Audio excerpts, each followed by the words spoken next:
Our ladies and gentlemen, as we come to the end of this Mouse. Where is it? Dining table. Sorry, please.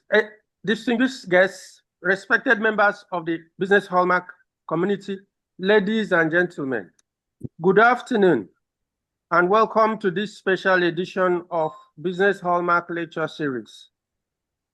It is a great privilege and honor to host this timely and important conversation on a subject that has dominated national discourse and touched the lives of every Nigerian.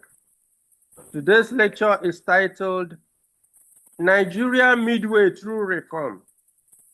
Are we seeing progress or just enduring pain? This topic could not be more relevant. Over the past few years, Nigeria has embarked on a series of far-reaching economic reforms aimed at restructuring the nation's economy, improving fiscal sustainability, attracting investment, and laying the foundation for long-term growth.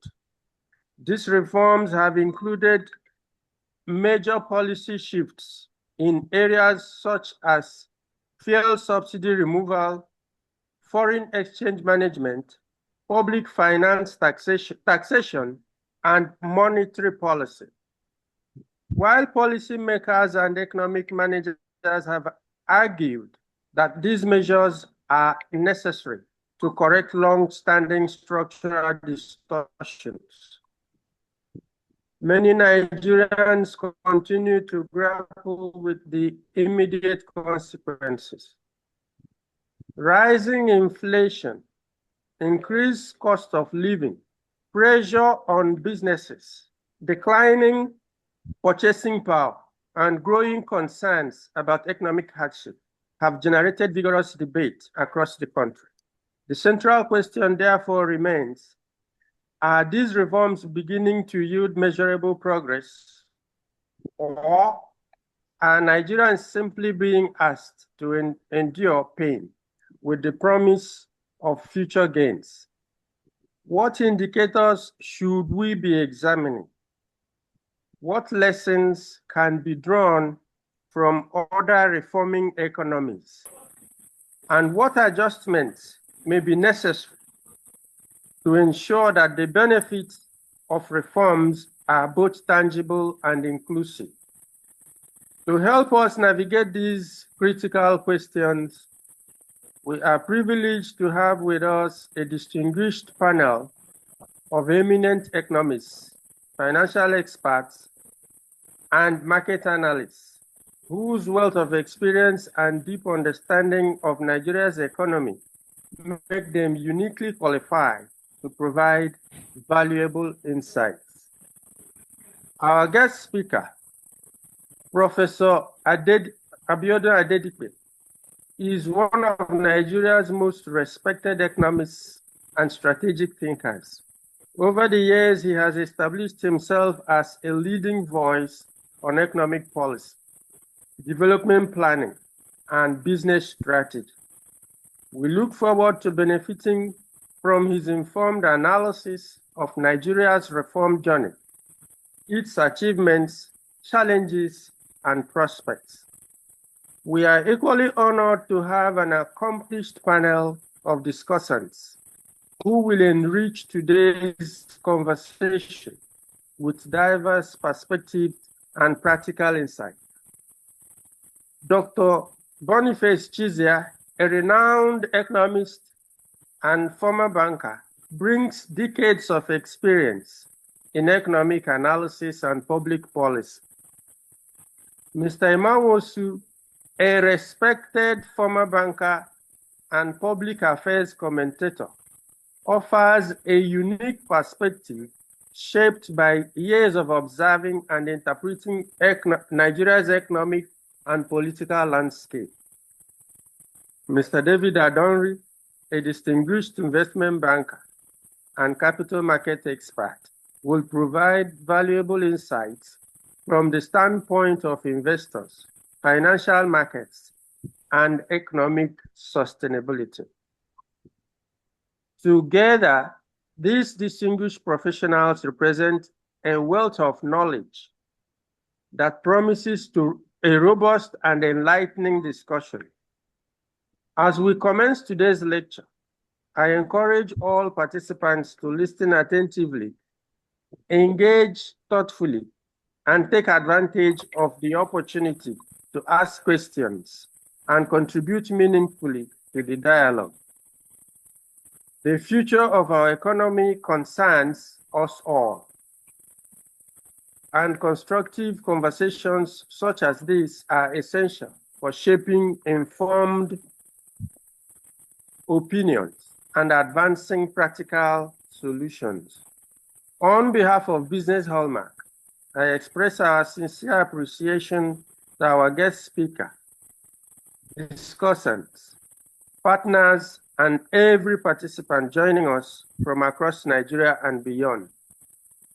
Your presence underscores the importance of this conversation and our collective commitment to understanding the challenges and opportunities before our nation.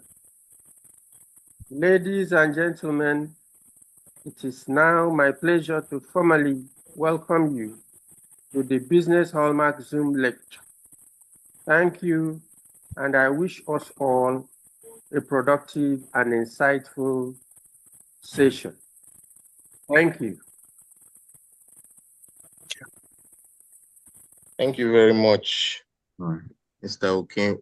Onyewaku, for those insightful opening remarks and for setting the stage for what promises to be a robust and engaging discussion.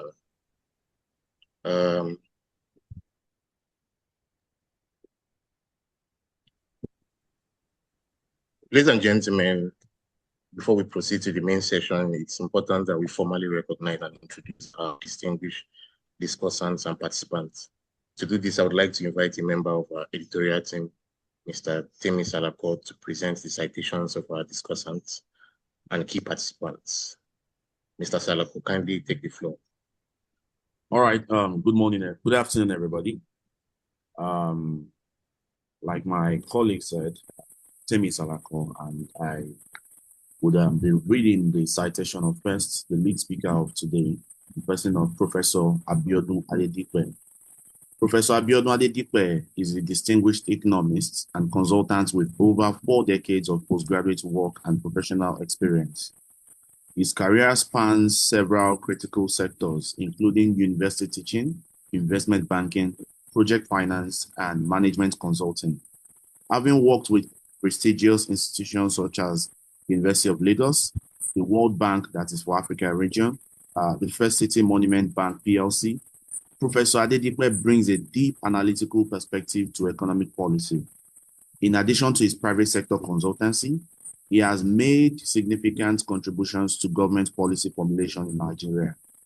His public service records includes roles such as Senior Special Assistant to the President on Financial Sector Development in 2011, and contributions to the Presidential Committee of Experts on Redomination of Naira and Expenditure Revenue. He is a well-regarded voice on economic strategy, leadership, and development, often speaking at global conferences, just like what we are having right now. So, ladies and gentlemen, our lead speaker, that is on me. And also, ladies and gentlemen, permit me to introduce to you our moderator for today, in person of Sir Teslim Shitabe. Sir Teslim Shitabe is the managing editor of ProShare Nigeria, one of Nigeria's foremost financial information hubs. His leadership at ProShare involves overseeing the delivery of insightful economic analysis and market intelligence, facilitating complex discussions on Nigeria's financial landscape. With extensive experience in media, research, and financial journalism, he is a central figure in interpreting policy changes for the public and professional stakeholders alike. So, ladies and gentlemen, on our discussion today, first we have Dr. Boniface Chizia. Dr. Boniface Chizia is a highly respected investment analysis and managing consultant and CEO of BIC Consultancy Services, based in Lagos here, with a career deeply rooted in financial analysis and management consulting. He is frequently sought after for his expertise on macroeconomic stability, foreign direct investment flows, and fiscal policy. Dr. Chizia is known for its analytical rigor and commitment to professionalism, regularly contributing expert commentary on the state of Nigerian economy. And ladies and gentlemen, we have David Adonri. David Adonri is a seasoned capital market operator and currently serves as the vice chairman of ICAP Securities Limited. He is a prominent voice in the Nigerian capital market, known for his incisive analysis of equities, market regulation, and the impact of government economic policies on investors. With an extensive background that includes serving on various Securities and Exchange Commission's rules-making committees, Mr. Adonri brings a wealth of knowledge regarding capital market infrastructure, monetary policy, and regulatory involvement, and the regulatory environment in Nigeria. And ladies and gentlemen, last but not the least discussant, we have Mr. Ima Nwosu.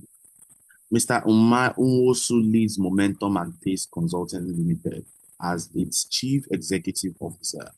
As a consultant, he brings strategic expertise to the policy dialogue, focusing on organizational growth, operational efficiency, and business development. His firm, Momentum and Pace, is positioned to provide guidance on navigating the complexities of the Nigerian business environment, making him a vital contributor to discussions regarding the practical impact of economic reforms on private enterprises. Ladies and gentlemen, thank you so much while I yield the mic.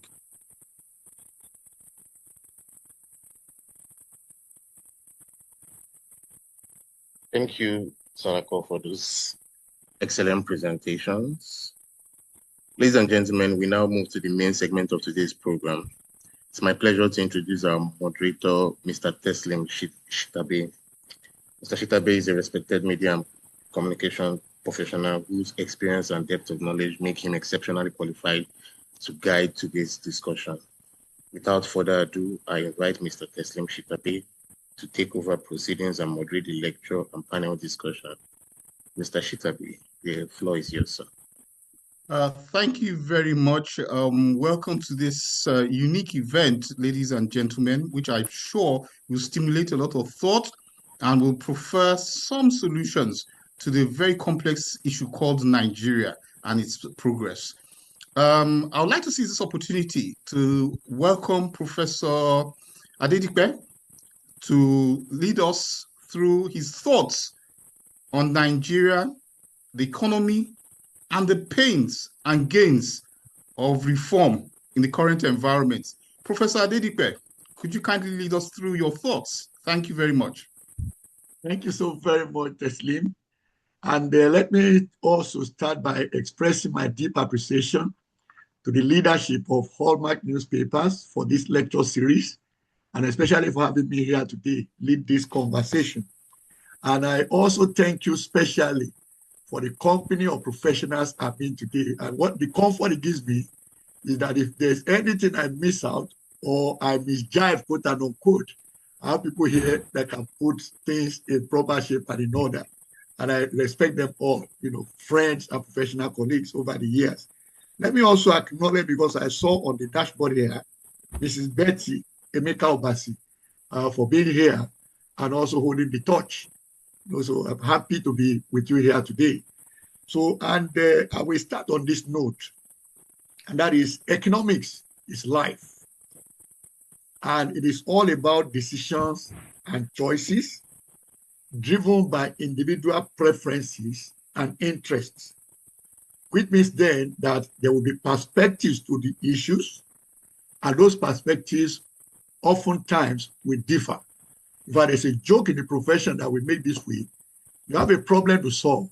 You bring in 10 economists to look at a problem, and make recommendations to you, you are likely at the end of the day to get 11 recommendations.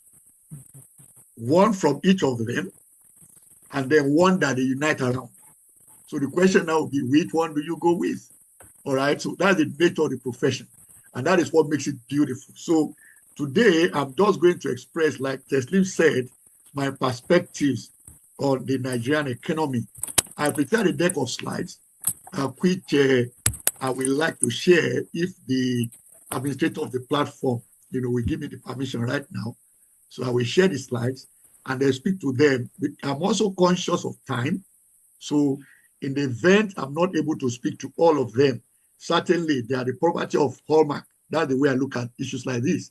So this slide therefore will be available to every attendee. So certainly. So but let me check that again. Oh, great. Thank you very much. So I will share my slides on the screen and speak through them as quickly as I can so that we can have more robust conversation. Now, in terms of introduction, I call it perspectives and premise. I will also turn up my video so that we can focus more on my presentation. Now, in terms of the perspective, I put it as from reform to resilience.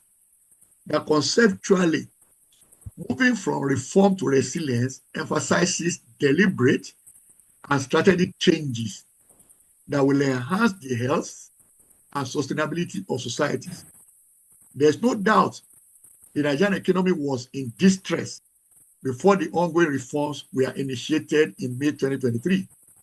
But typically also, whenever an economy or corporate entity is in crisis, that the disruption induced or self-inflicted by the choices made, or even the sequencing of the policy actions, the way out also is sequenced as initiatives that will lead first to survival, and then after you survive, now taking on what Teslim said earlier on, you then come to stability.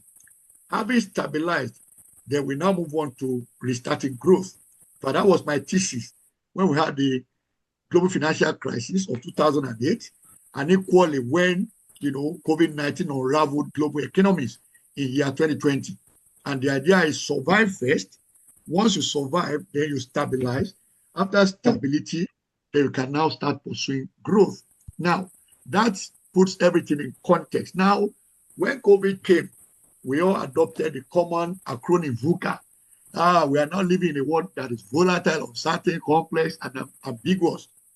Of course, we saw around the world how policymakers responded to this in diverse ways that reflected the peculiarities of their countries and economies. But at that time, like I pointed out to most policymakers, but there was a platform where I spoke on this, that there were 54 countries, including the US, Canada, UK, Australia, and all of them, 54 of them. And I told this policymaker that, listen, that if you don't deal with the health crisis effectively, it will result into economic crisis. If the economic crisis is not well managed, it will become a security crisis. If security crisis is not well managed, it will become a humanitarian crisis. And I said, if you don't move decisively, and of course, quickly too, you may likely find your country in a situation where you are dealing with 4 crises at the same time. Okay, so that means responses are very, very important. I'll bring that on also later in my presentation. Now, we began to talk about 2020 as bringing the world into new normal. But we had the question in our firm then, if we're in the new normal, what would the next normal look like? So the next normal we envisaged in 2021 has turned out today to be what we call banning. That means we all operate in an environment that is banning, no longer VUCA. That environment is brittle, anxious, non-linear, incomprehensible. And I can relate that also with the comment made earlier by Dr. Chizia. When, Teslim said, oh, he's been there, he comes with that experience and all of this. And I like the response he gave that, yes, the experience is good, but today we're in a new environment, which is what non-linear represents anyway, which means what we did in solving the problem yesterday may not be effective in solving the same problem today. So in which case, we have to continually interrogate our environment, interrogate data, and then see how we move from reforms to resilience, as I said earlier on. So for us, at this instance, and this is where we conclude later, I just thought to put it forward. Now, if Nigeria is going to move from reforms to resilience, or what the President Tinubu's administration commonly refers to as shared prosperity, then growth must be faster. Secondly, the growth must be more inclusive.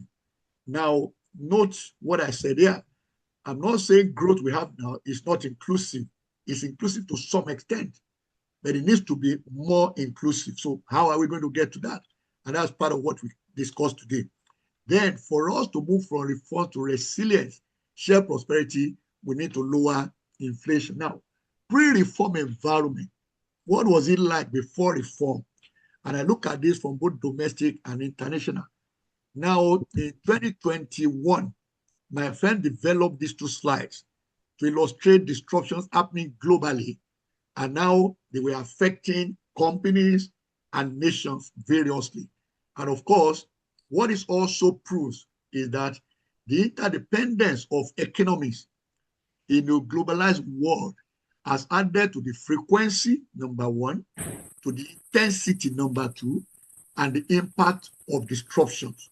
And so we name them variously here, and I'm sure everyone here can relate to them.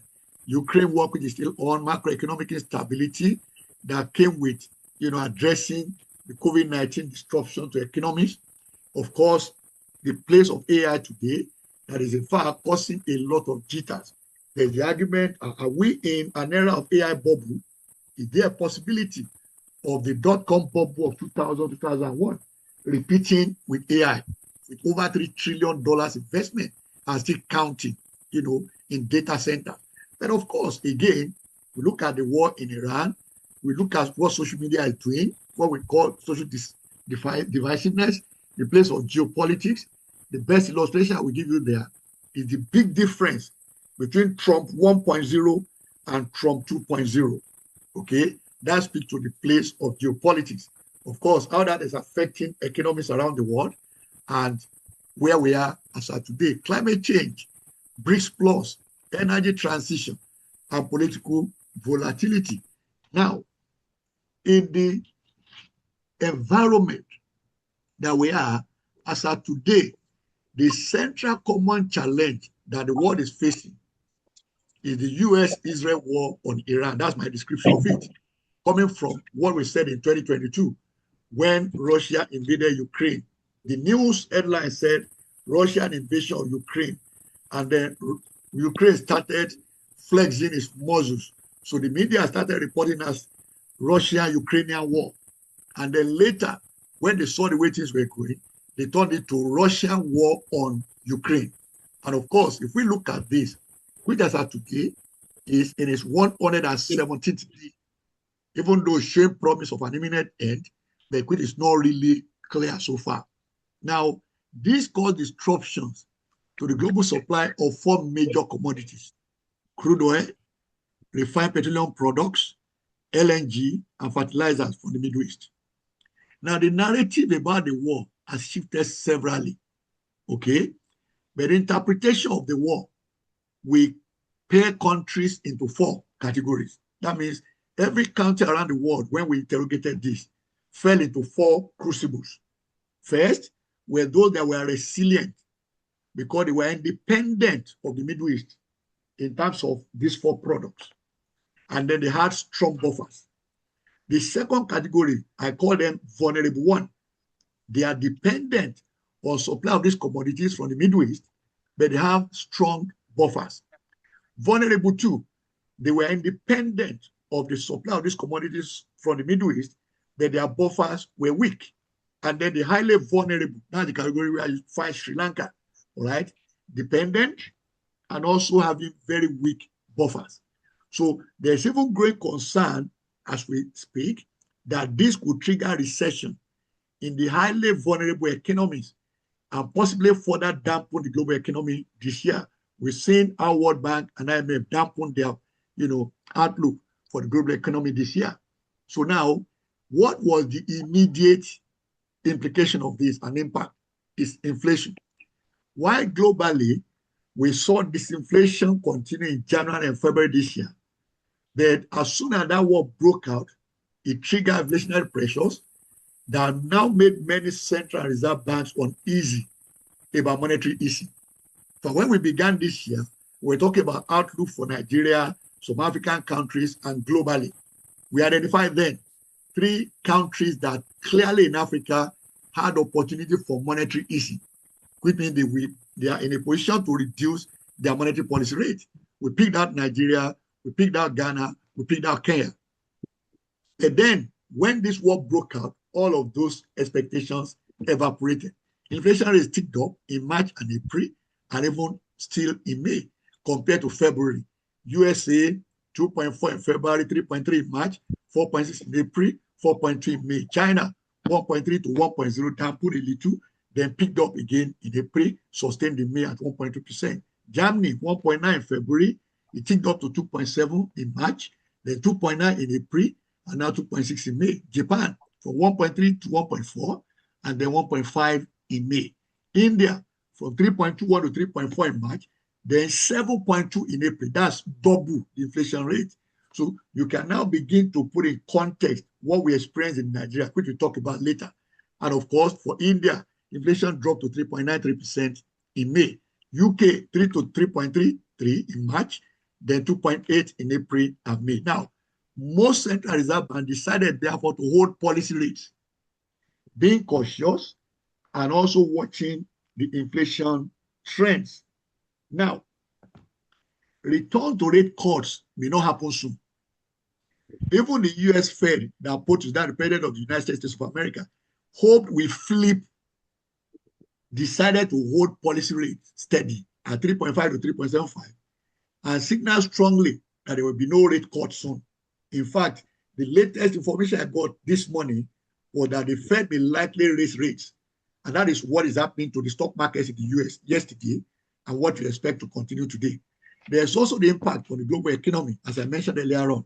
World Bank, IMF dampened their outlook for the global economy this year to 3.1% from 3.4%. So now, coming home, what were the economic and market realities and the drivers in Nigeria? Between June 2023 and May 2026, that is the period over which we have seen reforms, as mentioned earlier by Mr. Uweaku, okay, in his opening remarks. Reforms, no doubt, were inevitable. We all agreed that, as was said earlier on. But what made the reforms we adopted in Nigeria inevitable? The economy was sluggish, although happily by 2021, 2022, it started growing faster than the rate of growth of the population. Then put in context also that population growth rate in Nigeria has slowed down, okay? So that when we are looking at one ratio being better than the other, we also need to make comparisons and look historically. Secondly, Nigeria had a lot of mature foreign obligations that we did not have capacity to extinguish. And this included forward transactions and, of course, restricted airline funds and several others. Of course, there was negative external balance, no doubt. Equally at that time, our external buffers were very weak. In fact, when JP Morgan brought out a document that said our buffer, that is unimpaired external reserve, was $3.4 billion.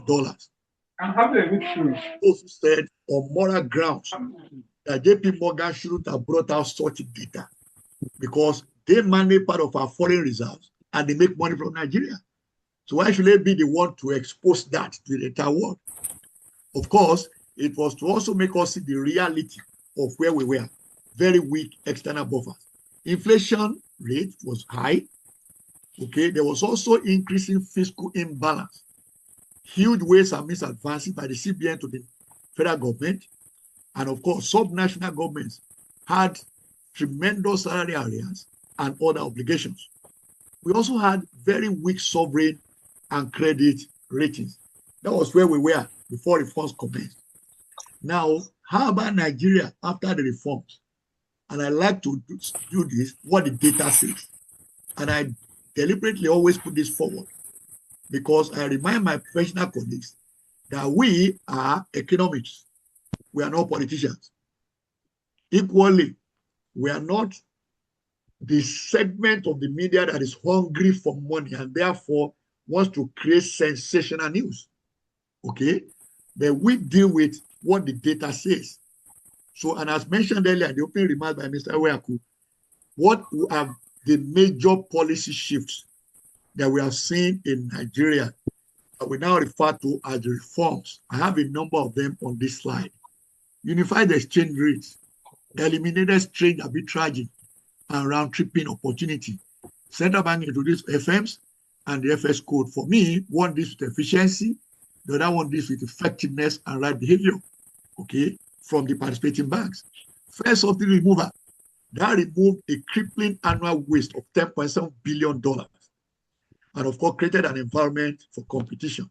And we can see that also playing out now.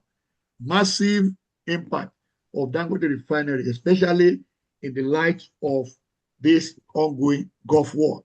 But at the same time, the environment is such that there are also some new refineries coming up. From what we hear, maybe one or two of them might also come on stream in 2027. Fiscal consolidation, as mentioned earlier, to plug leakages, deploy technology, and make government-owned enterprises more accountable. I recall in a study we did in our firm before Tinubu came into office, we identified 28 government-owned enterprises that were leaking, so to say. And we said, if the incoming government will be decisive in dealing with these GOEs, they will be likely to see more money on the table, on the one hand, and of course, begin now to drive them with KPIs. And then we make them shift from everyone being a revenue collector and mobilizer to each of them now focusing on their core duty. For example, even though the custom is not a GOE, but just to use as illustration, custom department is meant to be trade facilitator, number one, and also the security for our borders. But they shifted in what we call in economics mission drift and focus more on revenue mobilization. So moving away from their core mandate. So now we look at tax reforms, as mentioned earlier. For me, that's the real game changer because it is capable of igniting regional competition if we implement it effectively, which in fact has been identified as the secret behind Chinese economic renaissance. Because now the West is making a lot of noise that the Chinese economy is unraveling. But on the other hand, also admit that the Chinese economy is filled with innovations, very innovative. So, and of course, people like me, we always challenge that kind of argument that the economy is unraveling. What is the growth rate that the economy is churning out? Certainly, no country in Europe can match that growth rate as of today. Okay, look again at the bank, insurance, capital market operations, recapitalization. They get stronger and more capable to fund a $1 trillion economy. And we make some remark on that later. Even now, as we speak, also, the government has also mentioned that they are recapitalizing the development finance institutions. Of course, that has been done for Bank of Agriculture.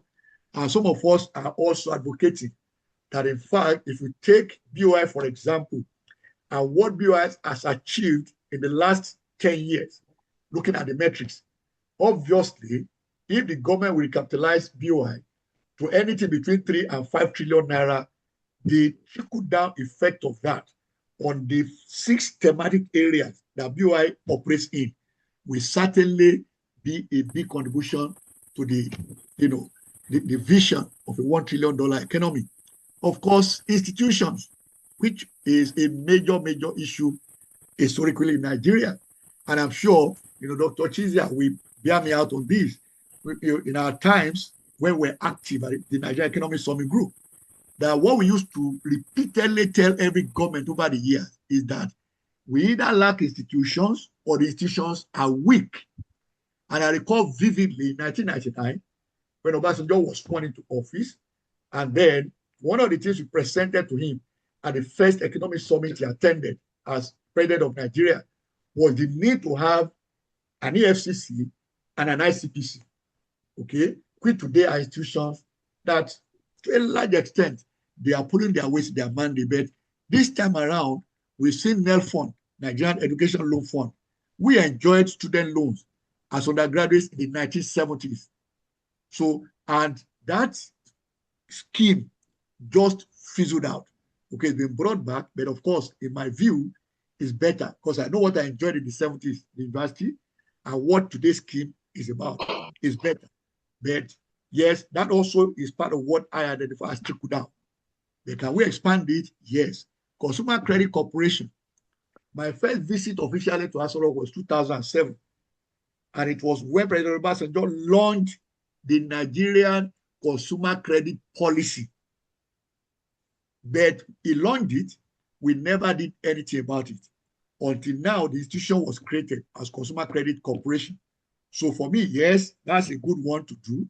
But can we also deepen that? If I can access credit from Credit Corp at 2/3 of what a regular financial institution will lend money to me, that's some saving for me as a borrower.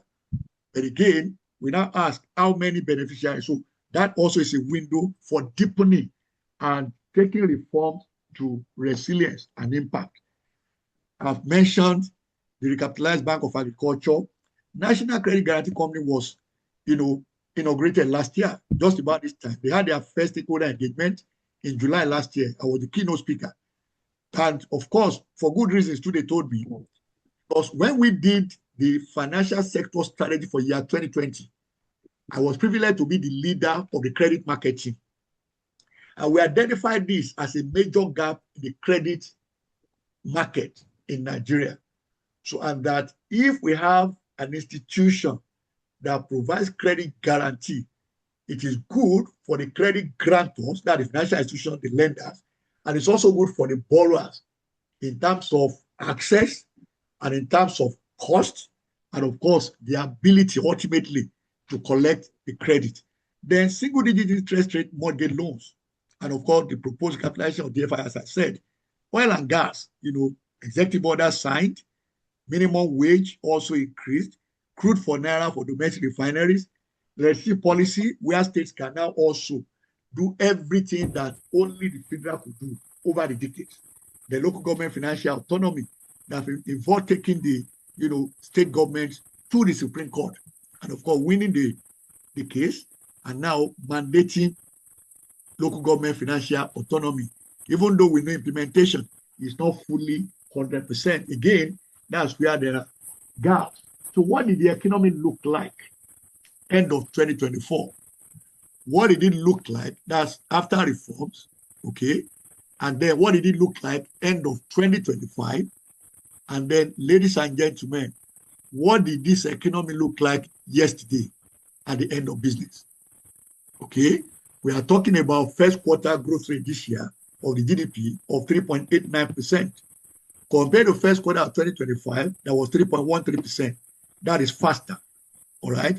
Of course, previous quarter at 4.07, fourth quarter of 2025 is normal. Because typically, Nigeria economy grows slowest first quarter of the year. Peaks or speed, second, third quarter. Fourth quarter is like we need to make up whatever we have not achieved since the year began. So it has been that historically. And you can go and check the data, fact check it. And because there's data on this economy from 1960 till date. Data is available. Okay. How about the exchange rate official as at end of yesterday? 1370.64 to the US dollar. What does that mean? Compared to end of 2025, that is appreciation of 4.75% so far this year. At the parallel market, it was 1395. That means premium difference between them was 1.78% as at yesterday. But if we take parallel market rates alone, what has happened in that market? Appreciation of 6.81% this year till yesterday. Monetary policy rate, 26.5%, no change from March. Obviously, again, CBN was watching the impact of the Gulf crisis on economies, on the financial system, and various other considerations, including data we have on this particular slide. And they said we not change the rates and the asymmetric corridor and the rest of them. Oil production has increased significantly As at May this year, the figure was 1.7 million barrels per day, which is a combination of about 1.53 of crude oil, and then the difference is condensate. But that put us at 1.53, comfortably a little above OPEC quota of 1.5 million. But even then, this is still below the government's own aspiration of 2 million barrels per day, and work is still ongoing in that direction. What was the price of crude oil yesterday? Nigeria's crude, by the way, not General, Nigeria's crude. It was $77.7 per barrel as of yesterday. Capital importation data, first quarter of this year, the best we have had in 13 years. That is, what we had for first quarter of this year is better than what we have had in the first quarter of every of the last 13 years. Okay, so looking at the whole year, 2024, we had 12.32 billion. 2025, we had 23.22 billion. So if we got 10.37 coming in first quarter this year, that means there's a prospect of maybe doubling what we had in 2025. That's talking about outlook. Inflation rate, that's where the real challenge is, still double digit. But of course, we soon see how that up moved before the reform and after the reform. 15.93 is still high.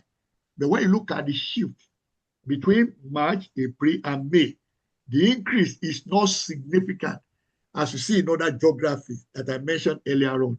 Stock index, market cap, again, year to date, in terms of return, was 54.71% as of yesterday. By any means, anywhere in the world, that's a significant return on investment. And of course, if you look at our FX reserves, again, the highest in the last 19 years, 51.14 billion. In fact, I traced it back to 2008. So this figure is just a little above what we had in January 2009.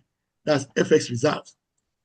Then we take liquid portion of that and compare with our monthly import bill, and that gave me 2.39 months cover. We need minimum of 3 months cover, all right? Even when the economy is troubled and distressed, like in 2016, where we had a double whammy, when the economy was in a recession, and Nigeria also had a currency crisis. At that time, the recommendation of IMF was that our reserves cover must not be less than 11 months. Okay, that's an economic crisis where there's also currency crisis. But then IMF says, if your economy is struggling, you need at least 6 months cover. So now, taking that forward, what I did there now is to show charts that demonstrate trends. What the trend with the growth of our economy since 2015 till date, in which case we have the period when the late President Buhari was in charge of the economy, and the period since Tinubu took office, which will be effectively third quarter. We count it to be a little bit of second quarter, but from third quarter effectively till date. Now, equally, what has happened to the structure of the economy? Leslie mentioned the structure of the economy. In fact, in the opening remarks by Mr. Weaku, he made reference to 4 key points of reforms. One of them is, the first one he said is restructuring the economy. Now, I developed this chart in 2015 to prove to our National Assembly members that the Nigerian economy is diversified. Now, what is not diversified is our foreign earnings. So that whenever we are discussing economic policies, we focus on where the real issue is. We are oil dependent, and we are also, therefore, highly vulnerable in our foreign earnings. Okay?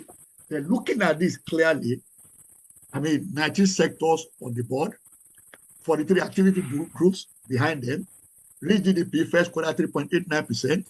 Of course, as I said earlier on, greater than first quarter of last year. The crude oil accounted for 55.2% of foreign trade in 2025. Of course, it's an improvement, down from 71.39 in 2024. The contribution to real GDP, very small, 3.53 in 2025, up from 3.38 in 2024. The first quarter of this year, it was 3.92%. So now, taking this and of course the trends with external reserves. But as I said earlier on, what we have as of yesterday is a reserve level that is the highest since December 2008, as I mentioned. Exchange rates have been relatively stable since November 2024. That's what the data is telling me, which I think is the same data we are looking at.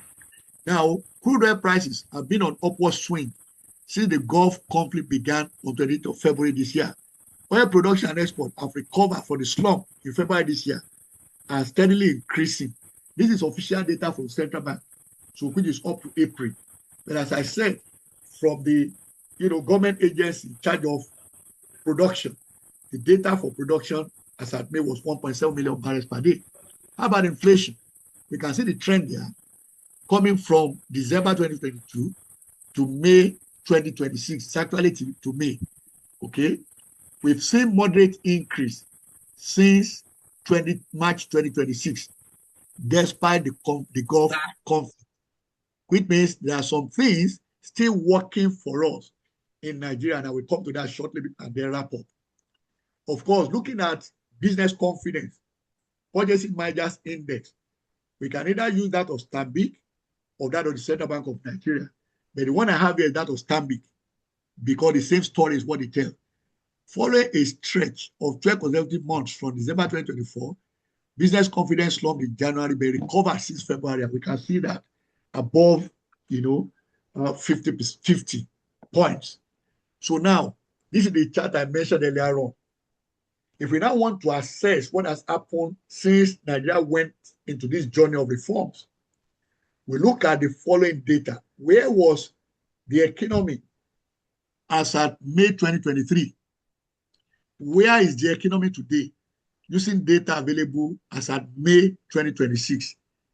If we take the GDP, using the constant basic price, which was 2010 for 2023, but 2019 for 2026. First quarter of 2023, the GDP was 17.99 trillion. Okay. In May 2026, 52.59 trillion naira. That means improvement. Remark. If we do the dollar equivalent, and that's why it becomes interesting, because I'll bring something important out of that. Now, that means using the exchange rate, which is also on this chart, to divide the naira GDP and get the dollar equivalent, that shows that it worsened from 38.97 to 38.3, which means it grew in naira terms, okay, but it dampened dollar terms because of the exchange value of the currency. How about growth rate? Improved. Inflation rate also improved. External reserves improved.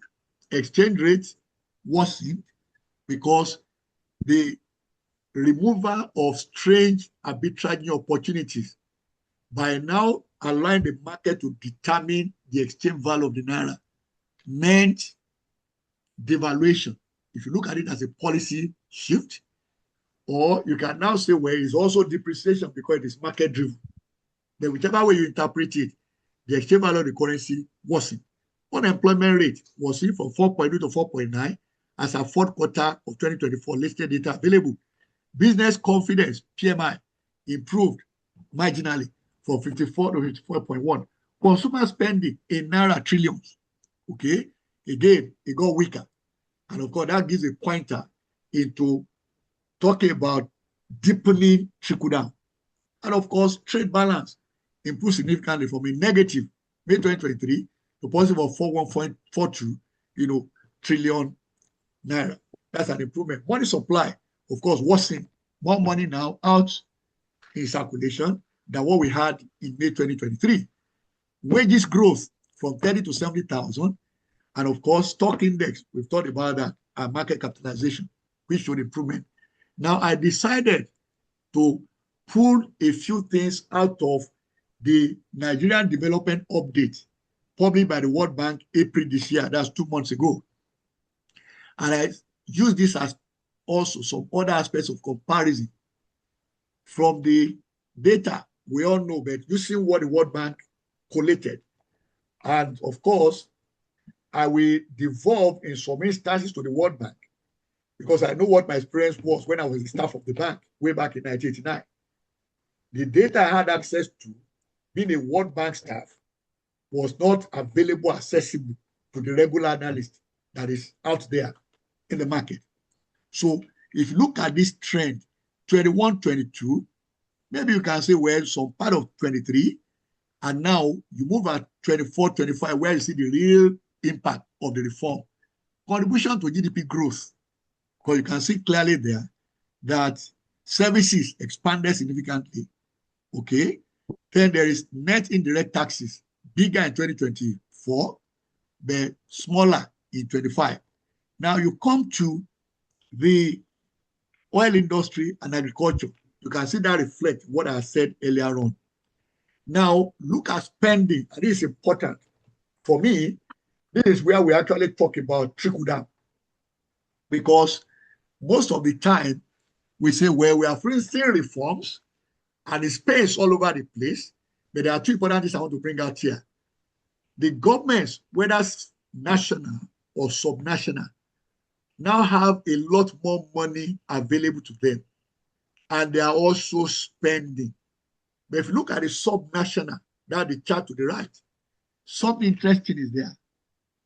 If you see capital expenditure, the states, especially our local governments, are spending more on capital, which in fact is noted in this report of the World Bank.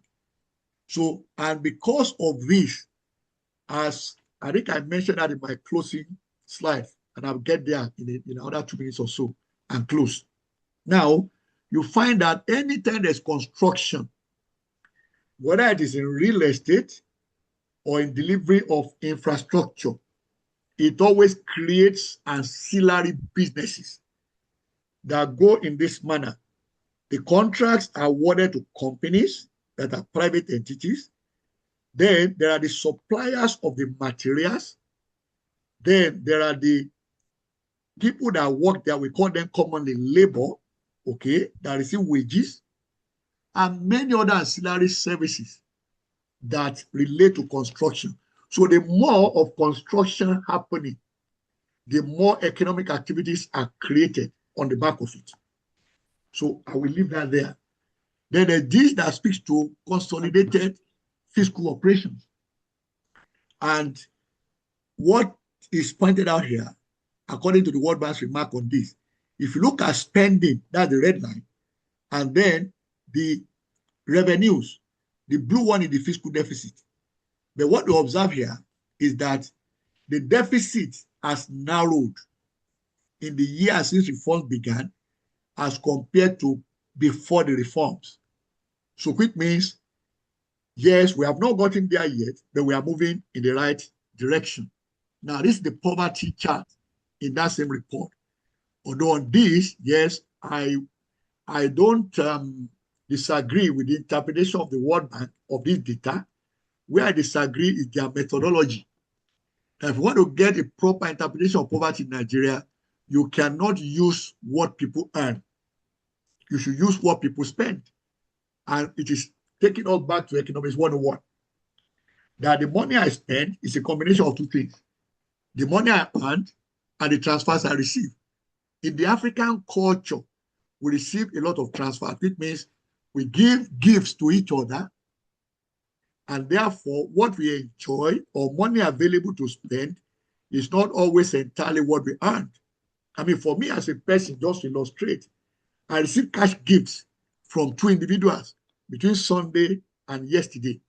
Okay, so I didn't earn those monies. I received them as gifts. One came as Father's Day celebration. The other one came in terms of helping a young man on how to restructure his business without charging anything. And he said, he must give me a gift. That was yesterday. So those two receipts I had, Sunday and yesterday, I didn't earn them in terms of agreeing what they would pay me for my service, but they were gifts. So if I spend money, therefore, and all you focus on is my earnings, then you will be putting me below the standard of living that I'm actually enjoying. And that's a common thing. So, but even at that, what it shows clearly is that, yes, during reforms, poverty intensified. We can see that clearly here in the data. From 56 in 2003, 2023, to 61, then 63 in 2025. Then 26 projection now that it will remain at 63, but projected 27, 28, it will drop to 61 and 58. That is still high by any means. So, but how can this be further dampened significantly? And that's where we conclude. Now, Nigeria, by the way, when I mentioned earlier with respect to the Gulf War, okay, the countries were paired into four. Interestingly, Nigeria was one of the economies that were marked as resilient. And why was that so? Number one, the bouquet of reforms we have implemented since May 2024, they have been sustained and they've been confidence inspiring, because what the government puts out is that we are not going to reverse them, which is good for reforms generally.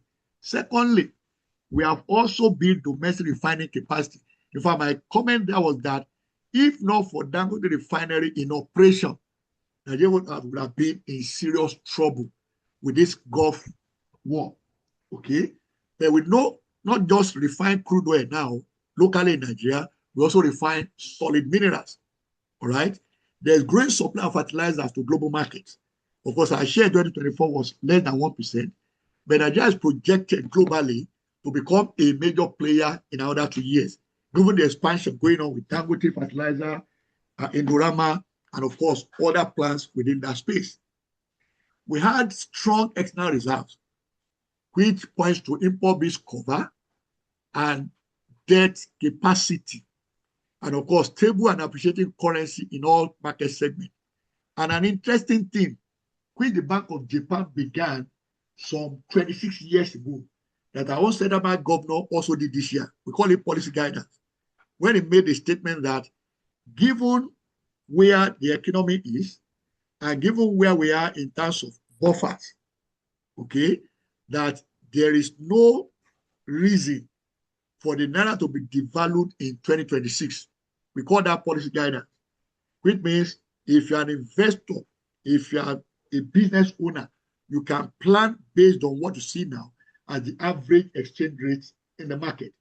Of course, I normally use this description that unless there's a thunder strike, if there's no thunder strike, then what the CBN governor said can be held, and taken to a bank. No devaluation this year. There's also, of course, positive business confidence, as shown earlier on. So let me now conclude this way. Now, I took a look at the Renewed Hope Development Plan for 2026 to 2030. I said, okay, how does this government plan to deepen reforms and transformation? Going back to that word that Teslim used at the beginning, transformation. The government said we are going to further drive economic diversification, industrialization and manufacturing, revenue and fiscal reforms, monetary policy and exchange rate management, capital market development, and then all of this coming down to job creation and poverty reduction. Fantastic. So which sectors are you going to focus on? In that same plan, they said they focus on the following sectors: energy and agriculture. We all agree that energy certainly is a major drag on our economy. Agric, of course, we need to enhance productivity there. All right. Then manufacturing and trade, they indicated. And then innovation and digital economy. What is the expectation for this year? World Bank IMF expect Nigeria economy to grow by 4.1%. Federal government is still holding to its 4.78. Central bank is still holding to its 4.49. BA, we are still holding to 4.51. They were projected earlier in the year. NSG put out 5.5%. They have not come with any report to change that. So that's the expectation. Argument on foreign debt. If the government must borrow at all, I have no problem with that as an economist. But it must be disciplined, it must be transparent, it must be productive, and also accountable. Critical questions to ask them: what are we borrowing for? We prefer projects, because projects enable monitoring and tracking of value for money. Then from where are they borrowing? Sources and terms. If they go for concessional loans, that is low interest rate, and then they are long term, that is okay with me. What is the source of repayment? If what they borrow for is self-liquidating or productivity enhancing, or well and good, I support that. Then what metrics should we measure? There are so many. But most important of all, in my own estimation, is debt service to revenue ratio. Okay, let me now conclude this way. I picked this from a book done by Robert Kiyosaki. That's the author of the popular book Rich Dad Poor Dad. He said, for every benefit, there is a risk. And I'm putting this in context of reforms. And for every risk, there is an opportunity. So now, there is no doubt that the reforms of the last 3 years are real, tangible progress. Trickle down has happened, but it needs to be deepened. So the time to new equilibrium can be shortened by 3 things, which I mentioned at the beginning. Accelerated growth, number 1, wider spread growth, and then continued efforts towards single-digit inflation. Those are very, very important. Accelerated growth, then wider spread of the growth, and of course, single-digit inflation. I must also mention that the key factor in all this is stable exchange rate. This comes from experience. In fact, for me, the $1 trillion GDP aspiration is not a big deal for Nigeria. If you look historically at how our currency has behaved since 1986 till date, you will see clearly that if not for the repeated episodic devaluation of the currency, Nigeria would have been far ahead of $1 trillion GDP. So, but that growth we are talking about must be inclusive and must continue to be internationally competitive. Now, I came across this statement yesterday that the EU ambassador to Nigeria and ECOWAS, Gosia Mignot, he was at Arise Television, and in the course of his interview, he made this statement that foreign investors are making serious money in Nigeria. Tinubu's reforms are improving their confidence. So that brings me now to you and I, because I'm speaking to myself here. If you can't see and find opportunities where others see only trouble, then your lens are weak. That's my own take about the case of Nigeria. So this is my final slide. There have been several arguments that reforms have caused only pains. I disagree with that. No doubt, there have been bad thanks, but also some measures of trickle down. I've mentioned this earlier. Construction works, moving away from salary and pensions arrears amidst borrowing to partially meet the obligations. Introduction of consumer credit, funding of education of indigent students, certainty of school calendar, especially the public universities, tax relief for the most vulnerable entities, corporate and individuals. So the conversation should be how to deepen this and not to completely ignore them. The direction should be to focus tightly in economic policy, what we call ethical considerations and dilemmas. That's what I teach currently at James Hope University. So now, the aim of this is to balance 4 things: efficiency, that means improve productivity, then equity, fair distribution of resources, which means you don't leave out, the vulnerable as you are growing the economy. We can grow the economy inclusively. Then social welfare. There are those that are highly vulnerable. So there must be some welfare schemes to take care of them, which means if we use the World Bank supported CCT, that's conditional cash transfer, that also must be done in a transparent manner. And of course, focus on sustainability. That is how to establish whether policies or reforms are truly working. So if I will evaluate Tinubu's administration, maybe before the election of next year, these are the 4 metrics I will look at. How was Nigeria when it came into office? How now is Nigeria that is going for re-election? So thank you very much, ladies and gentlemen. That is my thesis on the economy. God bless you all. Thank you very much, Professor Abiodun Adedipe. A masterclass indeed, no doubt about it. It was so engaging and absorbing that I forgot the time and decided to allow you to complete it. So because of what I did, I'm going to do a detour. Normally, the moderator will want to condense what you have said and bring out the salient points. But I think the conversation you've initiated has been so clear, so precise, that there's no need for this stage. I want us to go deep into some of the points you have made. And I like what you started off with. You have 10 economists in the room, and you have 11 different alternative concepts of the issues at hand. Therefore, based on that, I want to call on Dr. Boniface Chizie to give his reflections on what the lead speaker had enunciated this afternoon. Dr. Chizie, please, I'm handing over to you. Okay. Thank you very much. I think that I should be expected. Biodo, I called him Biodo because we've been friends for such a long time and we've shared many meeting platforms, particularly at Money Market Association of Nigeria. I think he's given a very good account of himself. But I have some challenges. Challenges I have is that when we talk of reforms and we talk of midway through the reforms, I kept on asking myself, where are we with these reforms? So I'm a bit challenged. So we have reforms. To a large extent, sometimes how do you say the reforms are over?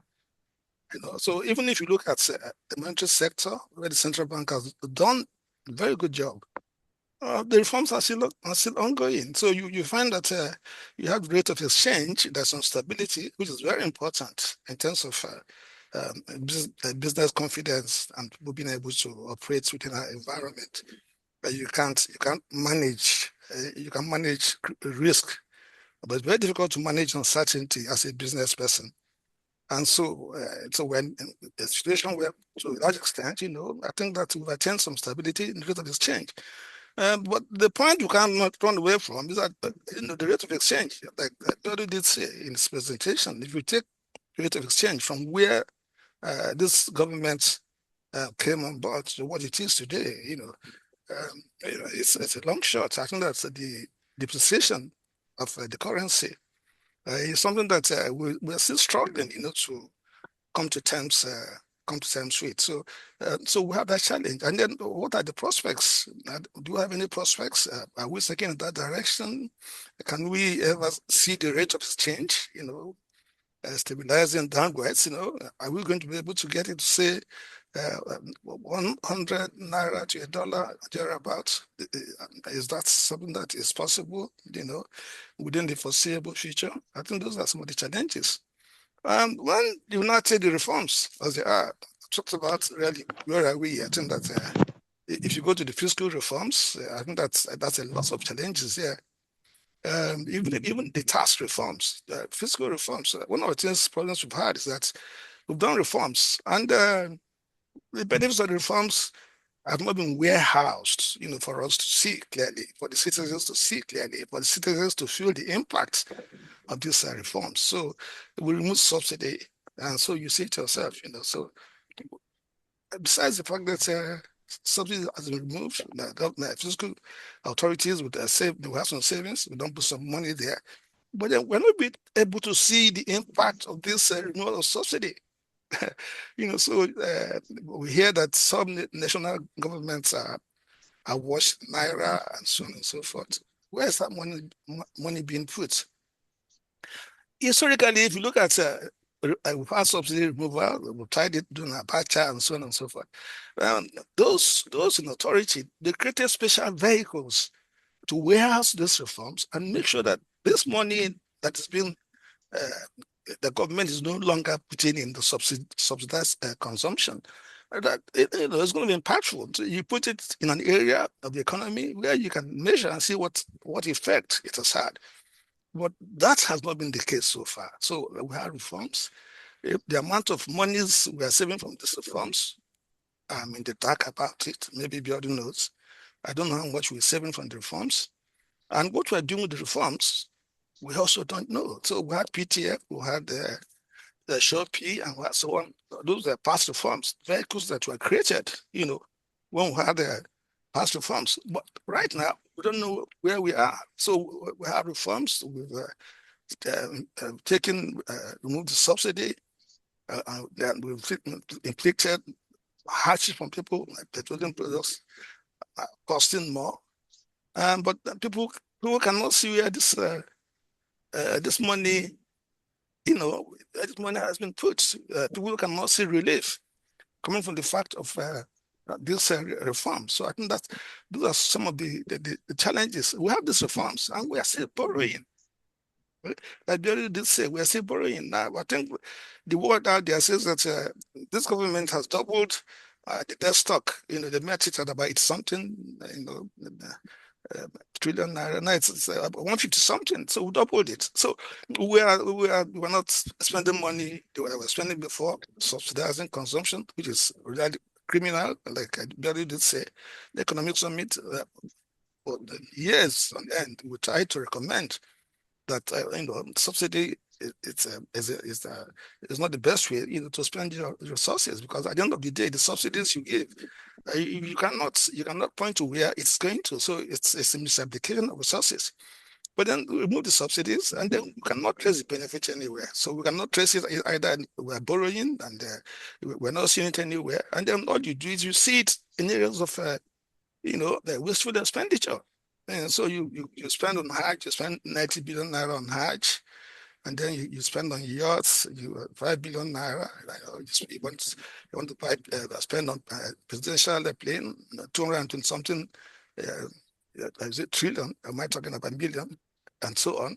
And then you do renovation, 21 billion naira to renovate, the home of a vice president. And so you are spending money.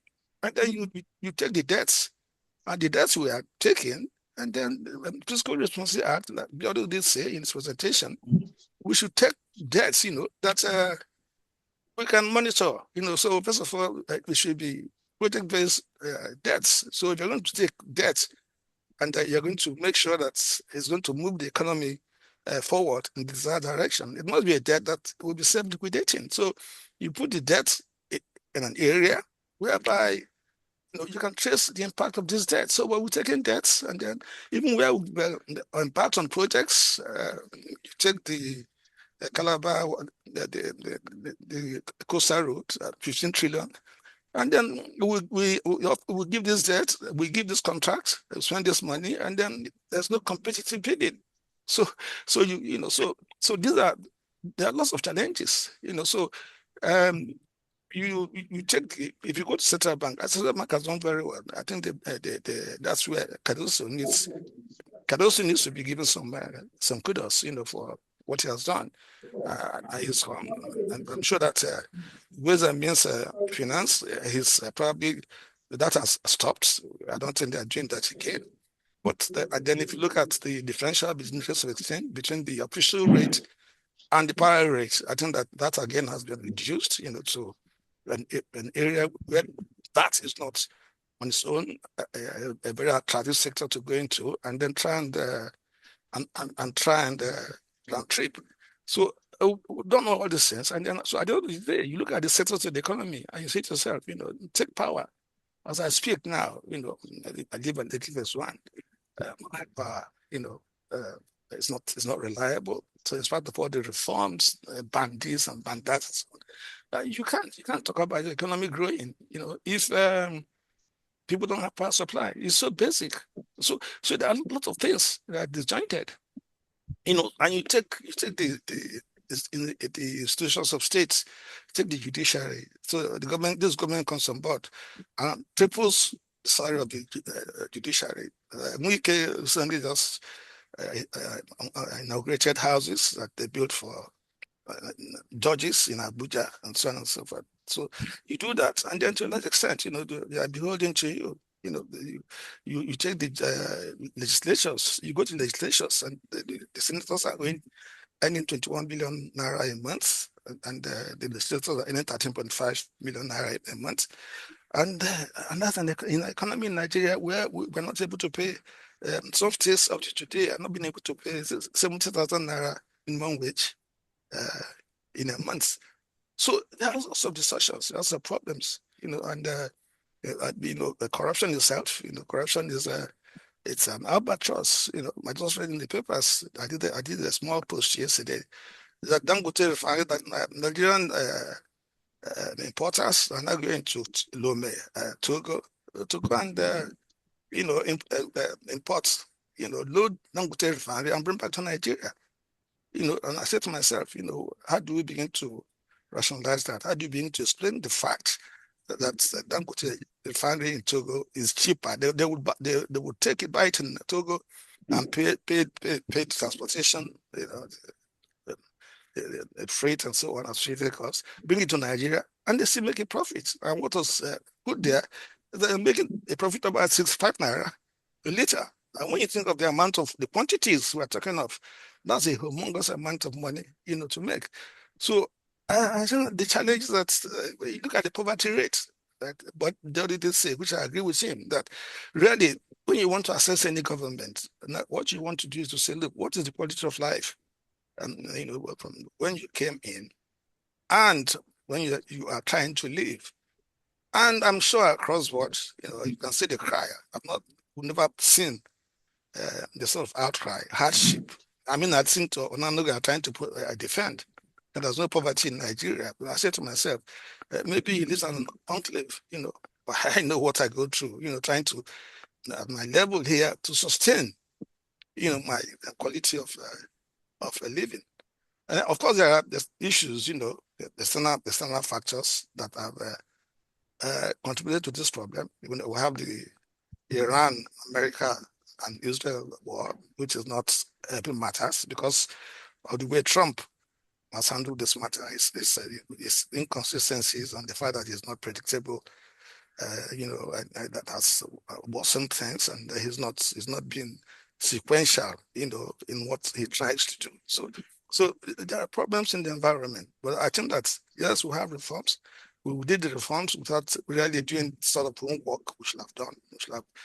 You remove subsidies and you normalize the exchange rates, but then there should have been a need for us to think about palliatives, to think about those who are going to suffer. And so you don't run an economy, without the human face. And if you go to the other sectors, take the budget which is a critical area of governance. That's the blueprint for us, to drive this economy. And you find that you're still implementing budget 2024, 2025, 2026. And what is that? What's we're on? We talked about rolling plans. That rolling plans, so a 3-year plan is put in place. And then you remove all this, so then you begin to justify that you have budgets, 3-year budgets, or you're trying to implement them at the same time. And even when you try to implement them, the people are coming out, the ministries and agencies and governments are coming out to say, even when you have these allocations given to them, this money it doesn't get to them. And so when you look at it, you see that we have a challenge on our hands, and I think that it's a long walk to freedom, as they say. So I think that maybe I'll try and stop here, but you should leave me here. I just listen to Biado, and I'm just putting my thoughts in the way they occur to me. Okay. I think that thank you. I think that very much. There are lots of issues, yes, that we can touch. Yes. Thank you very much, Dr. Chizia. I didn't expect anything less. You have carefully and very constructively articulated the pains that some of these reforms have elicited over the period. I think Prof has also mentioned the fact that there are pains associated with these reforms, but there is a movement towards stability moving from stability to transformation. Stability has come with severe pains. Even pre-stability, we had already started experiencing severe economic pressure, and we're just going through the transitions. But you have highlighted the areas that the government need to take a second look and see whether, as Professor himself has said, we can create some kind of palliative. I don't like the word palliative, but yes, assume that we take it as a working word. We look for some palliative to reduce the severity of that challenge. And saying that, I would like to go to my brother, Mazi Emma Nwosu. I would like to have your thoughts on the presentation by Professor Abiodun Adedipe, and if you'd like to add one or two things to what my Egbon, Dr. Chizia, has pointed out concerning the defects or the challenges created by the reforms currently ongoing. And I like what Dr. Chizia has pointed out. Are we in the middle of the reform? Or are we in the first quarter of the reform? Or are we at the third quarter of the reform? Where exactly are we in this reform? Mazi, over to you. Thank you, Teslim. It's nice meeting you once again. Professor Adedipe never disappoints. I remember him from the time of Chartered Bank. He was one of our regular facilitators at Chartered Bank. And I've been following his exploits, both in government and in the private sector. So congratulations, Prof. Now, Prof, you are too patronizing of the government.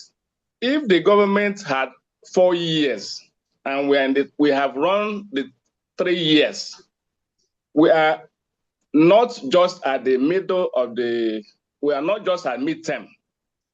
We are almost going to the last quarter because whatever the government came up with, they had a view of 4 years or maybe 8 years maximum to accomplish it. Now, the purpose of reform, the purpose of all reform is welfare, or if you like, prosperity of the people. Now, nobody is against borrowing, but we all know that since from 12 trillion in 2015, we are now at 160 trillion public debt.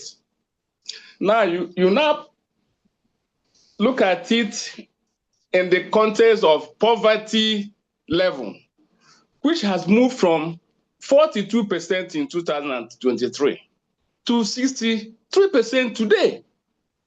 So when reform is bringing about prosperity, you will be pulling people out of poverty. That's the principal index. How many people have you pulled out of poverty? So if there is a negative movement, in spite of huge borrowing, in spite of all other reforms in all other sectors, something is wrong. And what is wrong is cultural. So the principal thing we need is what you call cultural change. Because they were not seeing the effect of the reforms. Whereas the money is going, and this money must be repaid either today or in the years to come by even children yet unborn. Now, one of the problems is misallocation of resources. Take the coastal road, for example, and compare it with interstate and intercity roads. Look at Benin bypass. You people at times sleep getting from Lagos, Ijebu-Ode, and Benin to the east, to Bendel. I mean, Delta State, Imo State, and the rest of the southeast, including South-South. Now, you did not look at it. You are creating a new road that does not immediately impact on the welfare of the people, and that may never be completed in the next 20 years. Forget what the government says. So giving more money to our government has amounted to pouring water into the basket. Is of no use. So the first thing government must do is what you call austerity measures. The government must cut down. Dr. Chiza mentioned some of the useless expenses this government has embarked upon. Let me tell you, the president of the United States has only 2 aircraft. When he wants to travel, they put Air Force One on the one they want to use. Nigeria has about 15 aircraft in the presidential fleet. And Nigeria is not up to the GDP of New York City or a small state like New Jersey. India has 4 billion trillion GDP by 2025. Nigeria had less than 300 trillion. India Prime Minister has only 2 aircraft in his fleet. The Pope that controls about 2 billion followers, faithful, does not have an aircraft. Canada has only 1 aircraft, the Prime Minister. So this is just to give you an idea of the mentality of our people. And come to think of it, our tradition is to serve our people without pay.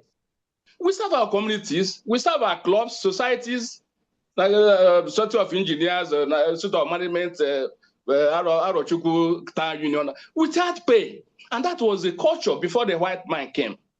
But look at the way we share state public funds in pensions to retiring governors, to legislate. The senator in the US earns $170,000 per annum, and he pays for his residence. He's just given an allowance for travel and so on. The president of the United States has only $19,000 for entertainment. Look at the budget of our president for entertainment. $19,000. President of the United States. Anything he spends in the State House is from his pocket. Outside that 19, that 19,000 actually is for entertainment, official engagements. His private friends, lunch and all that, he's from his pocket. Obama's wife said it, and I have checked it. It's true, even today. So if we don't have cultural change, there's no amount of borrowing or figure, or whether these figures are real or not, like unemployment, 4.something%, but we know it's about 50% in reality, the common man. This misallocation goes down to how many ministries have been upped 10% of their budget allocation today, even though we are running 3 budgets concurrently. There's a lot of indiscipline. There's a lot of leakage in the system. How much are we talking about in NNPC? 210 trillion. So there is a lot of leakages and wastages, Prof, that we must close, and we must change our attitude before anything positive can manifest. There's nothing we can gain by all these figures we're banding about. Nothing, absolutely nothing, until we come down to reality, to sacrificial leadership. These people are scamming also. It's like you have housekeepers, and they cook in the kitchen and finish the food and tell the household, including the organ, that there's no food though. This is what we're going through now. Now, if you look at the foreign direct investment, which Prof avoided, it has declined from 1.87 billion in 2023 to only 1.5 million today. All we have increasing is foreign portfolio investment, which is hot money. People invest in stocks, people invest in bonds, people invest in treasury bills, and they discount it later and go away. Because of the insecurity that is increasing, nobody wants to come and invest that FDI when his staff, including himself, is at risk of kidnapping. Because kidnapping is increasing, it's worsening. Farmers can't go to their farms, food inflation is rising, investors, even local investors, are not free to invest because of fear, because of insecurity, safety.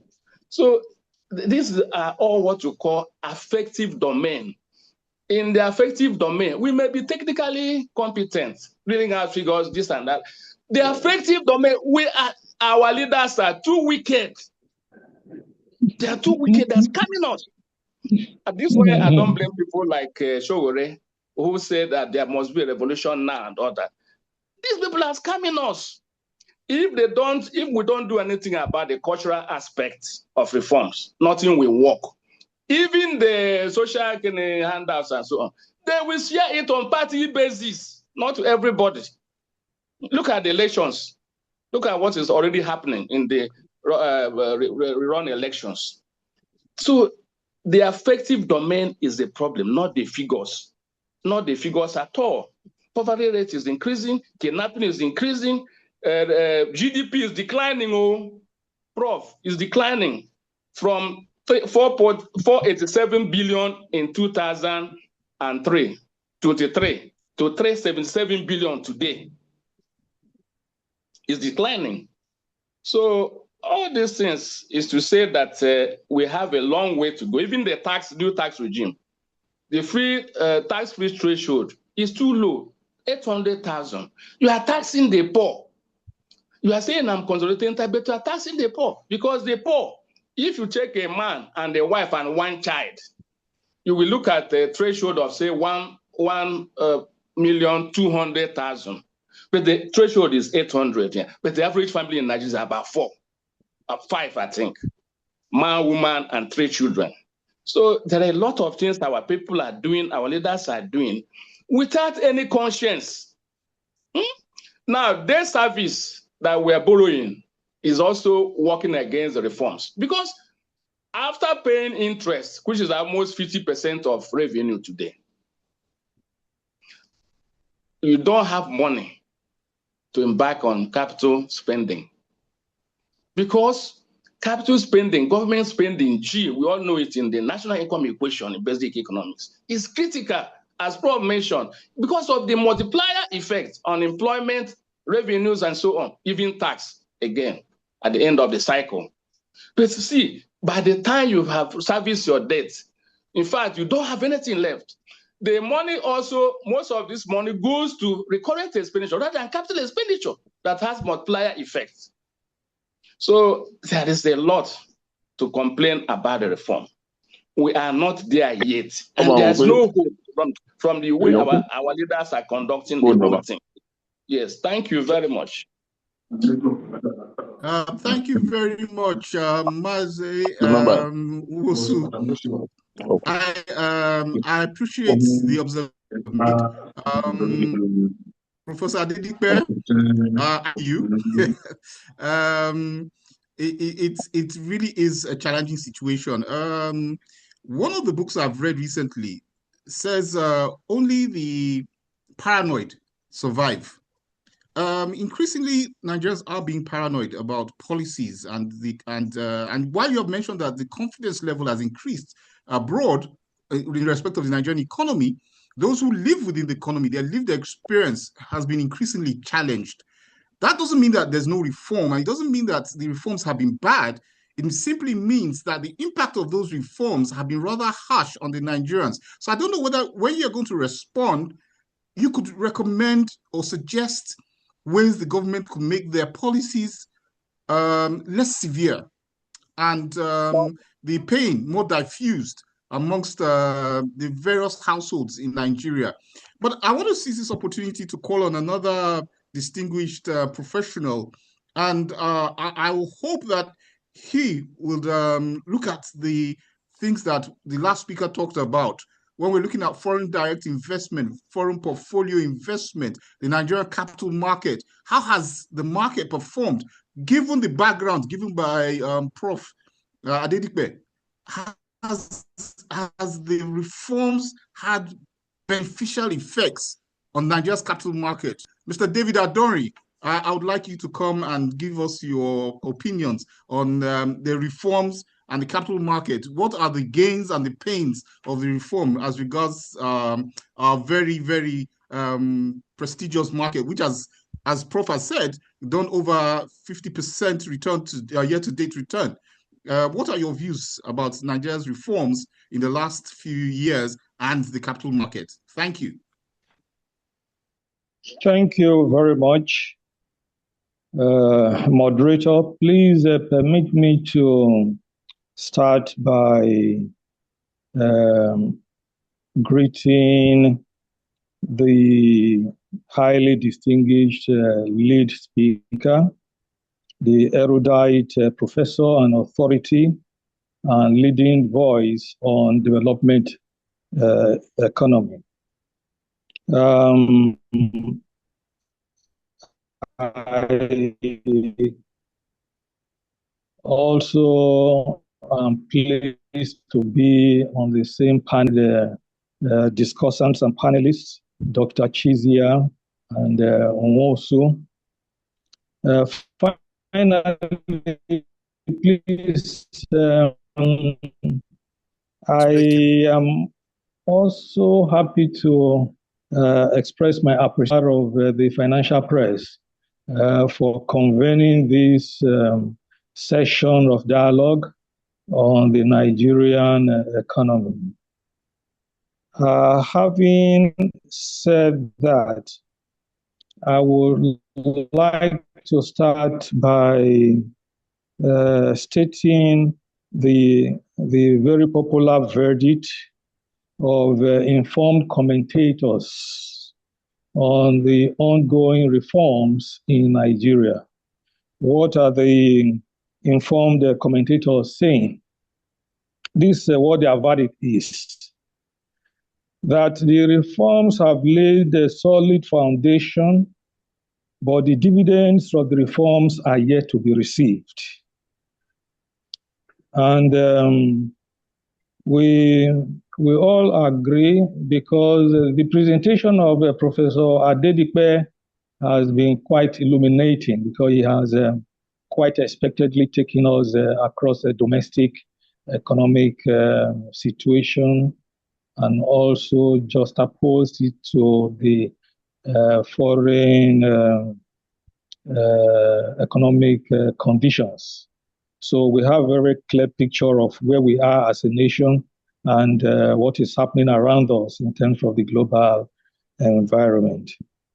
And so I would wish to agree with Professor Adedipe on a number of issues, including the fact that the reforms were very, very much necessary to avert fiscal collapse, which was tearing the country directly following the dismal performance of previous administrations, and a number of distortions that had weighed down the economy for a very long time had actually depressed various sectors of the economy and caused the economy to underperform, and even sent the economy on a number of occasions into a very severe economic crisis.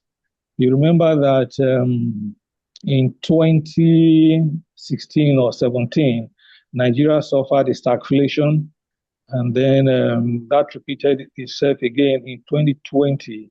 Of course, that opportunity was provoked by the COVID-19 pandemic. But all those, the economy became vulnerable to those shocks because of the fact that the economy had serious distortions and defects, which various reforms, which actually predates the assumption of office of this current administration.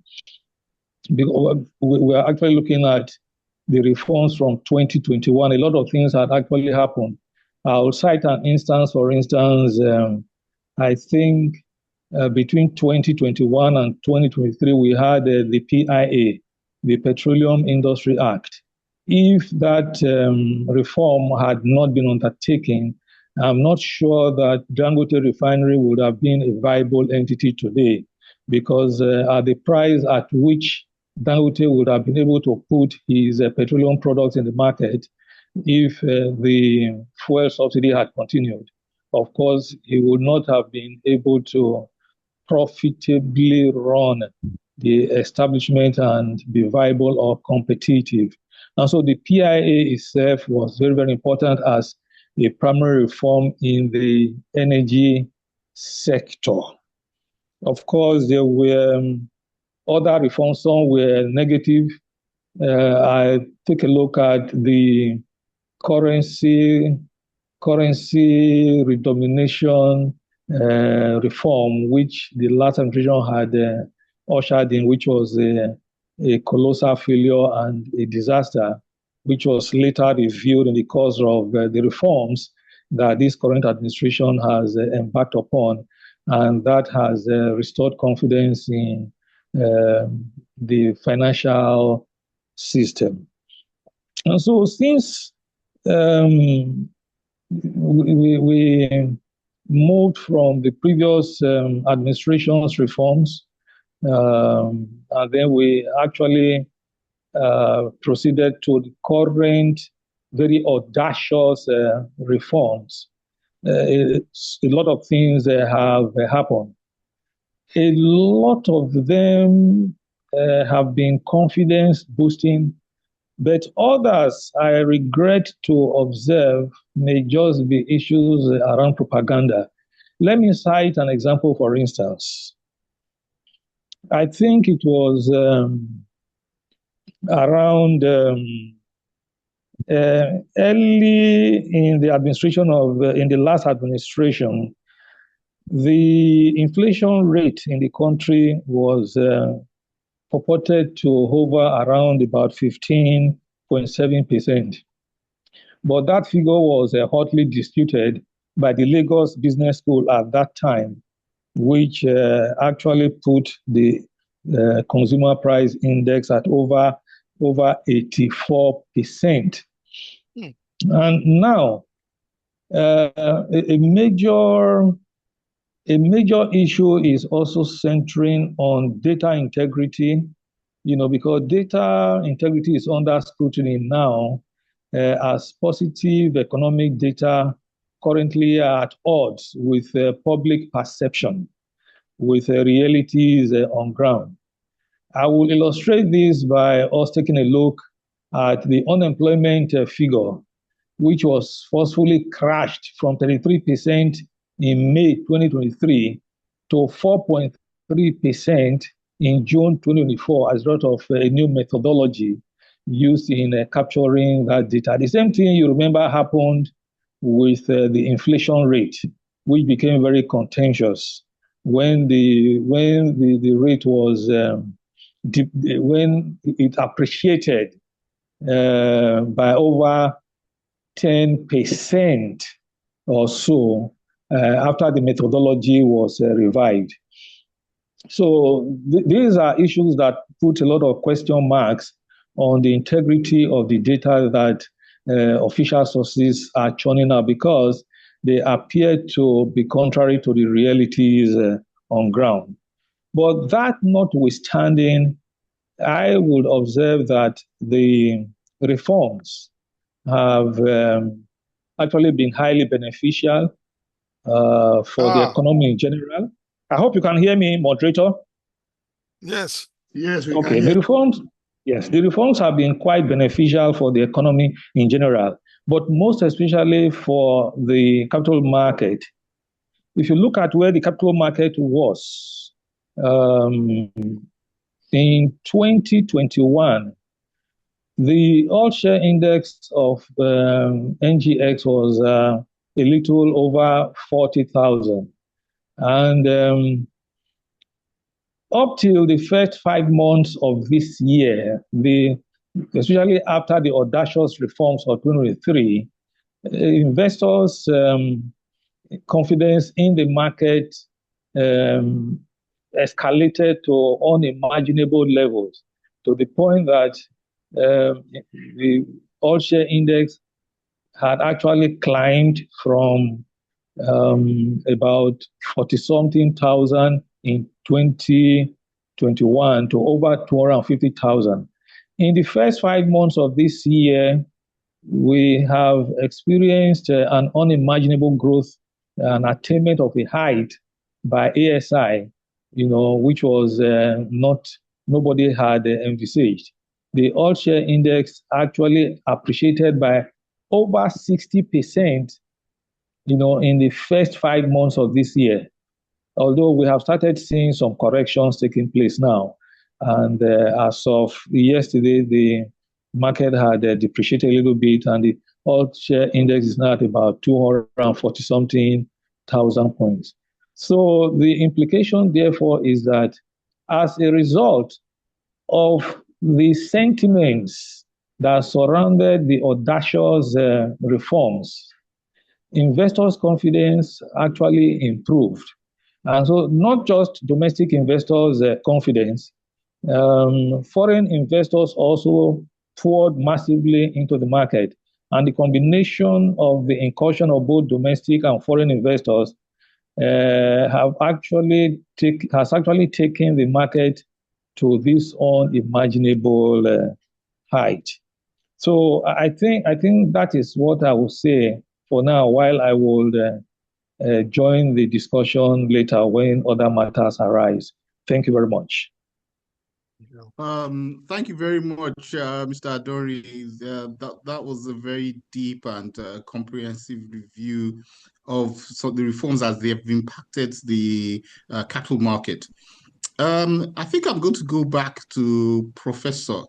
Prof, you've heard the opinions of fellow economists, and some of them have been quite interesting. I would like you to respond to some of these views. And of course, there's something I would like to say before Prof responds on the issue of the price adjustment based on recalculation by the Nigerian Bureau of Statistics. I would like to say personally that that exercise was long overdue. Typically in countries, what you do is to rebase your CPI every 5 years. We had not done that in 9 years, so it was definitely overdue. There was a need for it. Now, the methodology on how it was done is a different consideration. We, at that point in time at ProShare, had contested the issue. I think also with Dr. Ayo Teriba, we had an alternative methodology for adjustment of the inflation rate, but we still felt the direction was correct. It's the magnitude that differed. So we feel what happened had to happen. It was a normal progression. It's done in the most proactive economies where you rebase the inflation rate. GDP rate also had to be rebased because rebasing also lagged global best practices. So there was need for rebasing of GDP also. So in those areas, my personal opinion is that yes, they did seem to suggest an improvement in some of those numbers. But we were long overdue at making those adjustments anyway.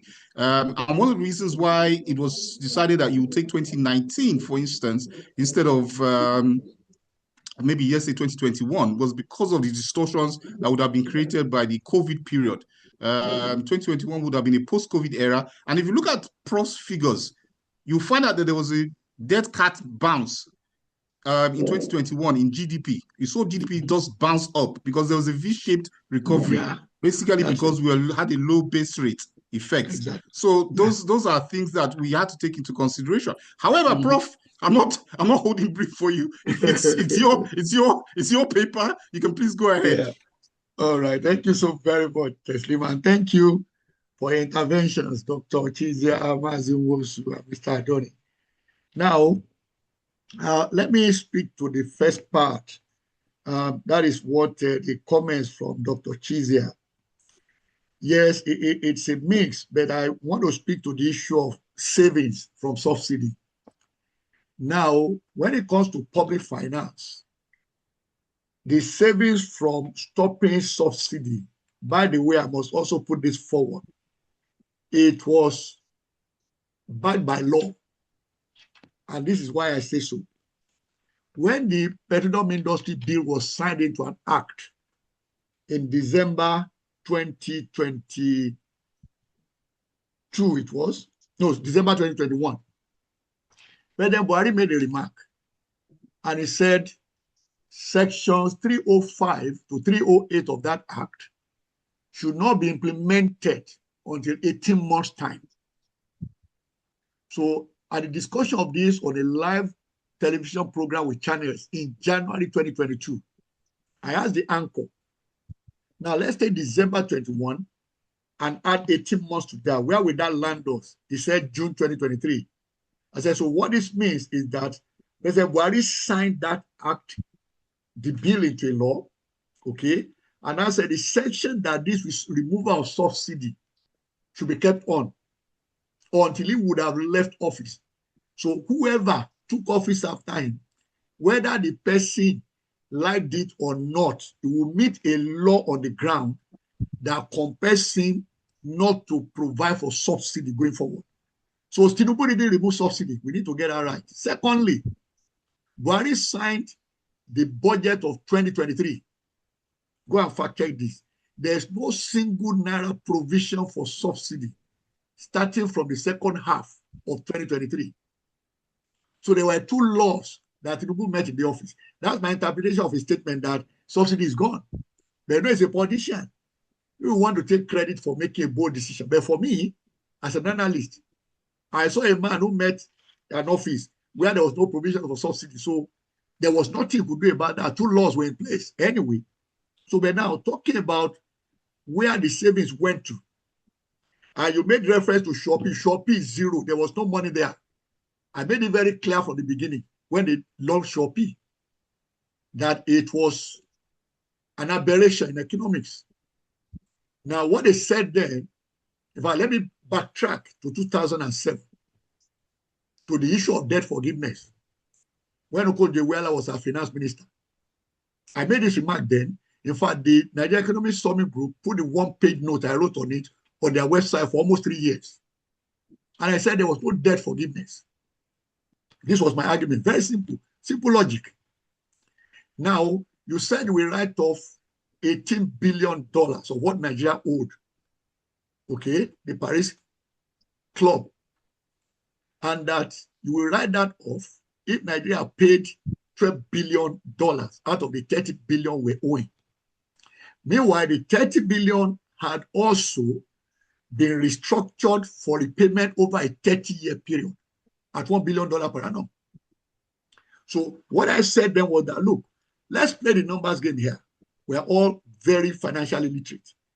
If I invest $12 billion, okay, at the rate in the international market, then 6% per annum, and it is compounded over 30 years, it will give me $30 billion. I said, so there's no write-off of any $18 billion. They were just playing on our intelligence, numbers game, as we call it. Now, when Shopee came, that was the second coming of Okonjo-Iweala, and she said they were going to provide service. In fact, when President Yar'Adua removed the so-called $1 billion annual saving that Iweala had in her first term in the budget for 2008, I raised an issue about it, and Yar'Adua said it should be removed from his budget at the time. That was in 2008. So because I said simple economics equation, Y equals C, plus S. That is income is consumption plus saving. That is economics 101. I said you cannot save money out of income you didn't earn. So show me the $1 billion you saved from what you earned. And then I can agree with you that there's a $1 billion that can be the budget. That was the end of that. Nobody brought it up to today, since 2008. Shopee came, I said, there's no line for any money. Shopee was not funded, ladies and gentlemen. I'm not a politician, I will always remind you, okay? I'm simply an analyst. And that also speaks to what Mazi Wosu said. You started by saying I'm patronizing government. I'm not. I'm not a politician. I'm not looking for appointments. So I have no reason to patronize government. I simply deal with data. Okay? So, and by God's grace, we are all colleagues and friends. Okay? All of us thrive on data. And that's why I'm also happy about the reference to data integrity by Mr. Adori. So for me, you can talk about the best example of a connection between the removal of subsidy and delivery of tangible values to PTF because it was transparent. Therefore, Shopee is not a reference at all. But when we talk about removal of subsidy now, you can trace it because it shows clearly, and I showed even the World Bank data here, in my presentation. Okay, more money is going to sub-nationals than ever before. Many of our state governments today are not owing money.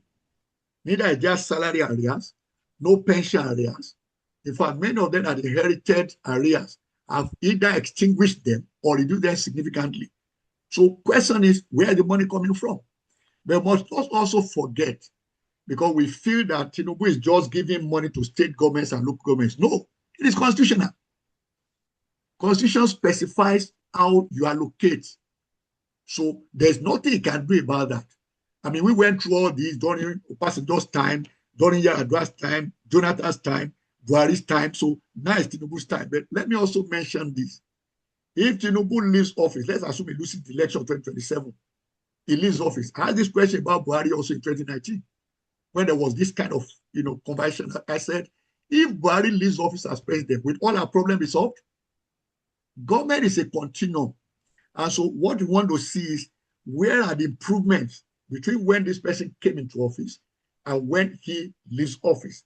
So for us, we stay with what the data is saying. We can't escape data as economists. Any economics outside of data is voodoo. It's not economics. Okay? So a lot of changes have happened. We may not see the results yet. For example, electricity. Pick up Enugu State. If I have Enugu State in a paper I wrote recently as an example of what is happening globally when you talk about generating power from coking coal. Now, Nigeria has been discouraged from doing that for decades.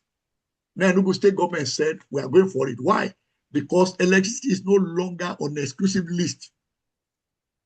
Now, states can also license producers, distributors, transmitters of electricity within their states. Enugu State is doing that fantastically. In fact, I picked Enugu State deliberately because if you look today at the energy market globally, China is number one. But China is also number one in terms of dirty energy. China has 1,195 power plants that are, powered by coal, followed by India and then USA. Okay? Even at that, China is again number one in terms of renewable energy. So are we going in the right direction? Yes, for me, in terms of energy. If you look at the plan, for example, Lagos State Ask for Power, you'll be amazed that if they get it executed before end of this year in Lagos State, we'll be talking of close to 20 hours, 30 power supply per day in Lagos State. Why is this happening? Because we moved electricity from exclusive list to concurrent. So state governments, Lagos, Enugu, Ekiti, and I think Kogi and one or two others have already done some work on that. So our own job now is to encourage those governments at subnational to continue along that line and drive it to ensure that they generate power and distribute it so that we can expand, and make, quicken the pace of economic growth. Now, I heard the Mazin Wosu at some point say data is useless. Let me say this on the coastal road. It's not only Lagos Calabar that is being constructed. Now, for me, Lagos Calabar, by the way, let me mention also to this audience, has been on the drawing board since 1974. It's good to have data and information. That project was initiated by Gowon as head of state military, 1974. But up until now, no head of government had the courage to initiate it. That's my view about it. Now, there's a saying we have in the Nigeria Economic Summit Group. Anywhere you want development as government, build the road to the place. Private investors will go and build it up. Now, we may debate on whether it has economic value or not, but there are already investors, foreign and local, that are taking positions along that corridor. I can say this without mentioning names. I know a particular transaction. This is FDI for real. I know because my company is involved directly. $500 million. You won't see that in the data for Nigeria on capital importation. It's a $500 million investment to have an economic zone that is focused on tourism along that axis. My company is writing the feasibility study to get approval from federal government for that. I know just last week, ladies and gentlemen, talking about FDI, of a Nigerian entity that went to do roadshow in London 2 weeks ago to raise $500 million, okay, and got $1.2 billion. I got to hear about this only on Sunday this week. Okay, the group treasurer of that company, they went out to raise $500 million. They got $1.2 billion. This was 2 weeks ago. So there are a lot of things happening that we have access to. And that also shapes where we tell government to focus on. Yes, we have not gotten there, but there are things you need to pay more attention to. And that is the way I look at it. So I don't agree with Mazin Wosu that this government is a scam. I don't agree with that. I don't. Because like it or not, Tinubu will leave office one day. Whether next year, May, if he loses the election, or 2021, if he wins the election. Those are the two possibilities for him as a person. But when he leaves, what are those things you want to see improve? Which is the question I see on the chat box here. So now, one of the slides in my presentation, which you will get, that is slide number 25. I selected some metrics. We talk about metrics to measure a government, economic metrics. There are hundreds in number, ladies and gentlemen, hundreds. There are many, but we can be selective. But if you notice the ones I selected there, they are number one, the ones we have ready data on. And we also see my remark. I didn't give them pass mark or true. It's obvious on that chart, okay? The ones where the economy is doing better and the one the economy is doing worse, like the one that the exchange rate that Dr. Chiza also made remark about. Now, if you talk about borrowing, let me also bring this forward. And I will share this so that just a paragraph on this write-up, I will share with you. Talking about borrowing. Now, this is an overview of borrowing.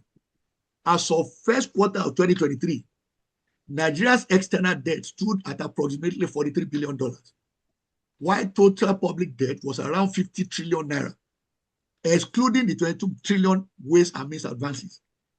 If we adjust for the exchange rate unification, which added roughly 50 trillion through foreign debt revaluation, so you can see where it's coming from. It's so easy to say, oh, we are now at 150-something trillion naira, and we are going to 180-something trillion naira. It means you have not taken into account the foreign debt revaluation that came because of exchange rate unification. That's 50 trillion naira of what you see today as sovereign debt. Okay? Of course, include also ways and means which have been securitized. Then you can understand clearly the total debt stock of 152 trillion. Let me drop that there. Okay? So then what do we take forward? Because that's what the moderator said. What we take forward is what I said in my presentation. If the government will borrow money, let it be for projects, not to pay expenses. Okay? Projects are easier to monitor. Projects are easier to evaluate, like I said, in terms of value for money. So if there's a rail network Lagos State is working on, 6 colors, we already have 2. There are 4 others coming on, green line, purple line, and 2 others. If Lagos State is working on that, and the same is happening in other states, and then regionally, I didn't even mention that, there are now regional development commissions. How about the rail corridor in the southeast? Now, Port Harcourt to Aba has been rehabilitated. Also, I know there's a major project I have there. They were trying to raise about $50 million for in that corridor. So I'm aware of that. We track it. Okay. So if we look at the regions now, that's why I made reference to China. We talk about China today as having evolved in the last 40 years. Why? Because there's regional competition. Can we also look at how now we have development commissions for the 6 geopolitical zones? Can we re-engineer the system in such a way that they begin to compete with each other? If Southwest, for example, is planning a rail network for Southwest, I'm aware of that also. If South is thinking of the same, can we think of that also for South-South? Should each of those development commissions develop a master plan of a rail network within the region? So if that is done and the regions are now connected by rail, what will that mean for logistics? By the way, logistics is central to any economic activity. That's another thing that we take from China. I made some advisory for Yar'Adua's government in 2008. We called it Infrastructure Nigeria. And what I said then was that Nigeria should try and do 10% of the infrastructure China did to drive its economy. And why? Simple logic. Nigerian landmass is 10% of China's landmass. So if we're able to do 10%, that means the same intensity of dry ports, of railway and road network. That was what I presented then. That's some 18 years ago. Okay. So if we go in that direction, we ensure our roads. And that's why I'm happy with what they are doing now. Every road being reconstructed or rehabilitated, they are going for concrete road. That will last longer. And concrete roads, we all know, is not cheap. So when we say that, when some ministers come and say like, I don't remember now whether it was Dr. Chizia or Mazin Wosu that said that. The ministers are saying they are not receiving allocations. Question is this. All the projects being delivered, where is the money coming from? Where is it going to? Is it in the air, ex nihilo, as we call it? Or the money is going to those that are delivering the projects? So like I said, every project delivered is creating trickle down. But the question for us is, can we expand it? That is my own thesis here. I'm not saying this government is perfect. No government is perfect. I mean, take UK, for example. Look at the number of PMs. The 7th one will come in next month in a space of 10 years. Okay? Now, stay home with Nigeria. No government is perfect. But my own position is that if they are making a right call and we acknowledge it, and then tell them where gaps are and what they need to do. So for me, therefore, this government is not a scam. So that's where I disagree with Mazi Motion. It's not a scam. So for me, they are making some right calls, no doubt. But there are also some calls that are right that need to be deepened. Yeah, for example, 200,000 beneficiaries of NEL Fund. More students can benefit from it. That will deepen the trickle down. People benefit from credit corporation. That's consumer credit. Can we get more Nigerians as enterprises and individuals benefit from that? I would have taken a loan from them last year. You know, that was in April 2025. 2025. But eventually, I decided to fall back on my investment instead of taking the loan. But the loan they offered me was 24%. While about 3 banks I approved for the same loan offered me 36%. That's for the credit corporation. This is a real life transaction that I have. Okay.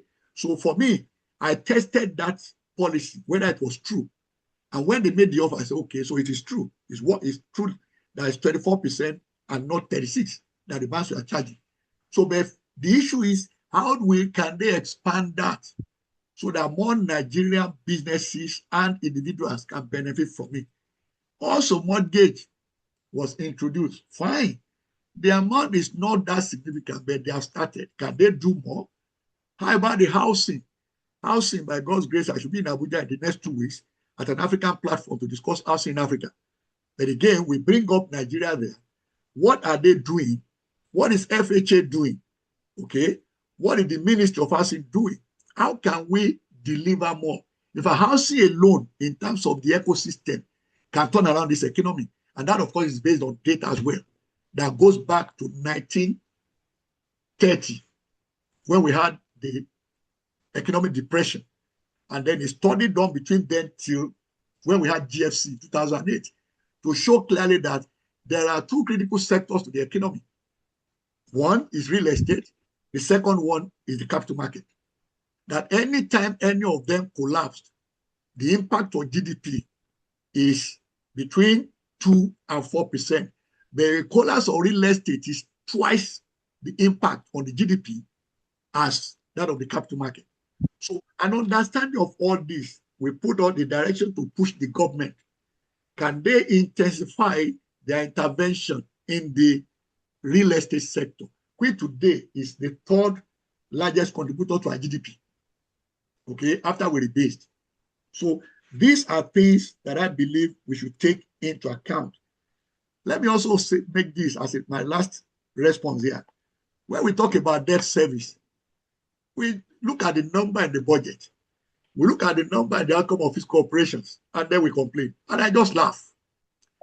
So we think of it as government is spending money, but we are not thinking about the recipients. Who are the recipients of what government pays out as debt service? They are basically the investors in government instruments, in treasury bills, in bonds, and of course, those that the government is indebted one way or the other. So they are the beneficiaries. So who are they and where are they? Now, Mr. Adori talked about the stock market earlier. The Nigerian stock market today, it has a lot more retail investors than we had before this fund started. That's what the data says. I'm a data person. That's what the data says. So if that is the case, then it means those who invest in treasury bills, those who invest in government bonds are actually the recipients of those, the monies we call debt service that we're complaining about. So don't forget, economics, in terms of flows, you have the 3 major, entities in there: the government, the households, and the firms. The flow is between them all. And whenever I talk of recession, I remind people, recession doesn't mean that the economy simply collapses. It is because people lose confidence. So instead of employers making new investment, they hold their money. Individuals like you and I also, instead of spending, we hold what we have. In the fear that, who knows, I might lose my job. So I hold on. So that's why we say the textbook solution to recession is for government to spend its way out of the crisis. And when government starts spending, and it won't matter where the money came from, like we saw during COVID, governments all over the world borrowed massively to fight COVID. That was the time, if I will give you the date specific, 10th of June 2021. 2020, 10th of June 2020, go and fact check it. Britain returned to a situation they exited in 1963, which was sovereign debt became greater than GDP of Britain. On Saturday, 10th of June 2020, go and fact check it. So when there's crisis, governments do unusual things. And that is, at that time, governments borrowed massively to fight COVID, to avoid economic crisis, as I said, security and humanitarian crisis. So the dynamics of economic policy is a function of where you are and what is available. So for me, the area this government needs to work on is to ensure, number one, they don't reverse these reforms. Because when you reassure economic agents that your policies will remain the same, we saw it play out in 2019. Late 2018, some foreign investors approached our firm and wanted an opinion about Buhari's government. Will he likely win the election of 2019? And we did all that. We put all the data together and we said he will win. And they said, okay, the reason they wanted to know was because if he will lose the election, there will be a change, a shift in the policy. So on that account, therefore, they can now position as they want. My interpretation of what we saw as capital importation first quarter of this year is a connection to the policy guidance given by Central Bank Governor, and then the prospect of MPR coming down, which is not there at the moment. And of course, we look at the projection. What is the likelihood that the current president will lose the election next year? As of today, looking at the position of opposition, that's the way we do our analysis. It appears that he may win the election. If he wins, that means the policy will continue, continuity. But if he loses, who are the candidates up front that he can lose to? That was what we did 4 years ago when we evaluated Tinubu against Atiku, Obi, and Kwakwanso in 2022. So we laid out the scenario for each of them. Which policy direction are we likely to see? And then when the election results were announced, then we now focus more on Tinubu's reforms. Okay, it's manifesto, got a copy of it. Okay, I said, where will he go? So for me, therefore, I will evaluate his government because somebody put that question in the chat box. Based on what is said in his manifesto, and then the sound bites we have gotten from his government till date. So those are the things we use to evaluate the reforms when it finishes. That I've answered the question on that. So, and of course, the question on indicators is in my slide deck. So that is already addressed. So I think, well, let me just say this now for the perspective of a strategist. Because somebody said, when operating costs are increasing, what do you do? There's a simple strategic initiative for dealing with costs, and that is to grow your income. It's a university, it's not peculiar to Nigeria. If you are under cost pressure, the best strategic response is to grow your revenue. Revenue, yeah. That's what we, so I will stop there. So thank you very much. Thank you very much, Professor. You have been professorial. So much.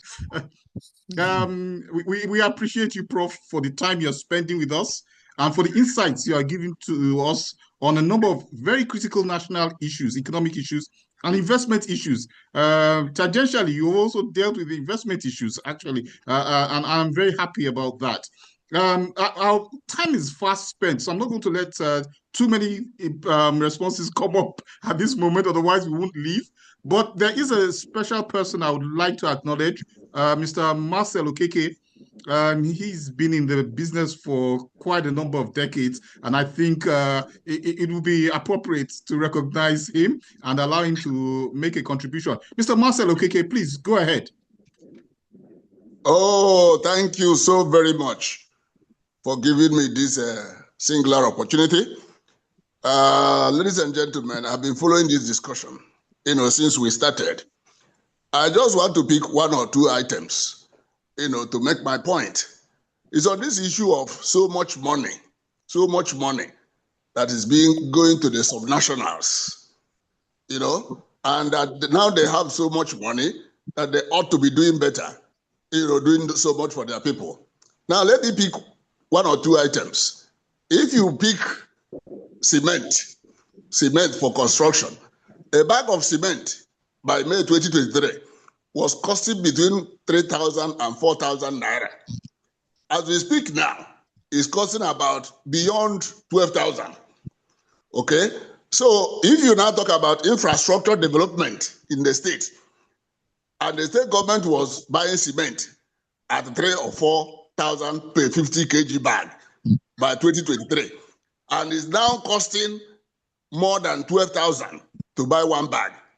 So how many billions will the person get to be able to buy the number of bags of cement they were buying as of 2023? How much? So you see that what we appear to be suffering now is what is called money illusion. You have so much money, but when it comes to types of value, what you buy with it, you see, as we say in economics, money is what money can buy. So what is the value of the money that you have? You can now see that the state governments are even worse off. You know that each state government, if you go to the state house, they usually have fuel depot, fuel dump, where they have fuel. Now, by 2023, you were buying petrol, PMS, at below 200 naira per liter. Now they are buying it at 1,300 or thereabout.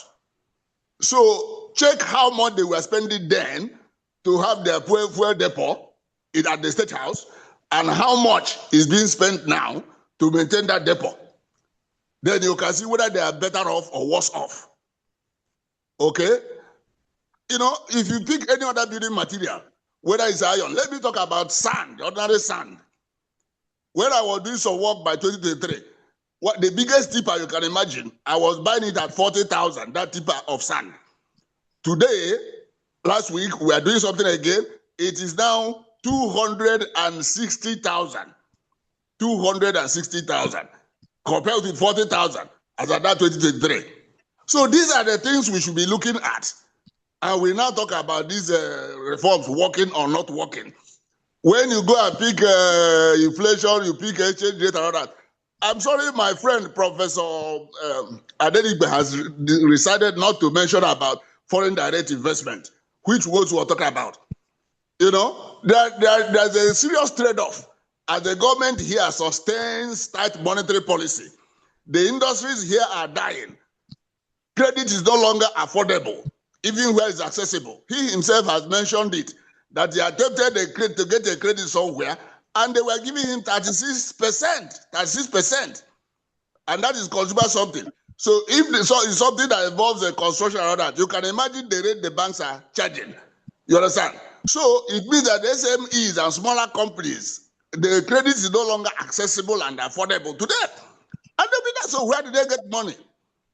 So if you want to respond to all I've said, you can go ahead and respond. This is just what I want to highlight. Thank you very much again for this opportunity. We have spent a lot of time on this program. Okay, thank you very much. Professor, I think after Marcel Okeke, please go ahead, answer, and I think after that, we'll just sum it up and call it a day. Thank you. All right.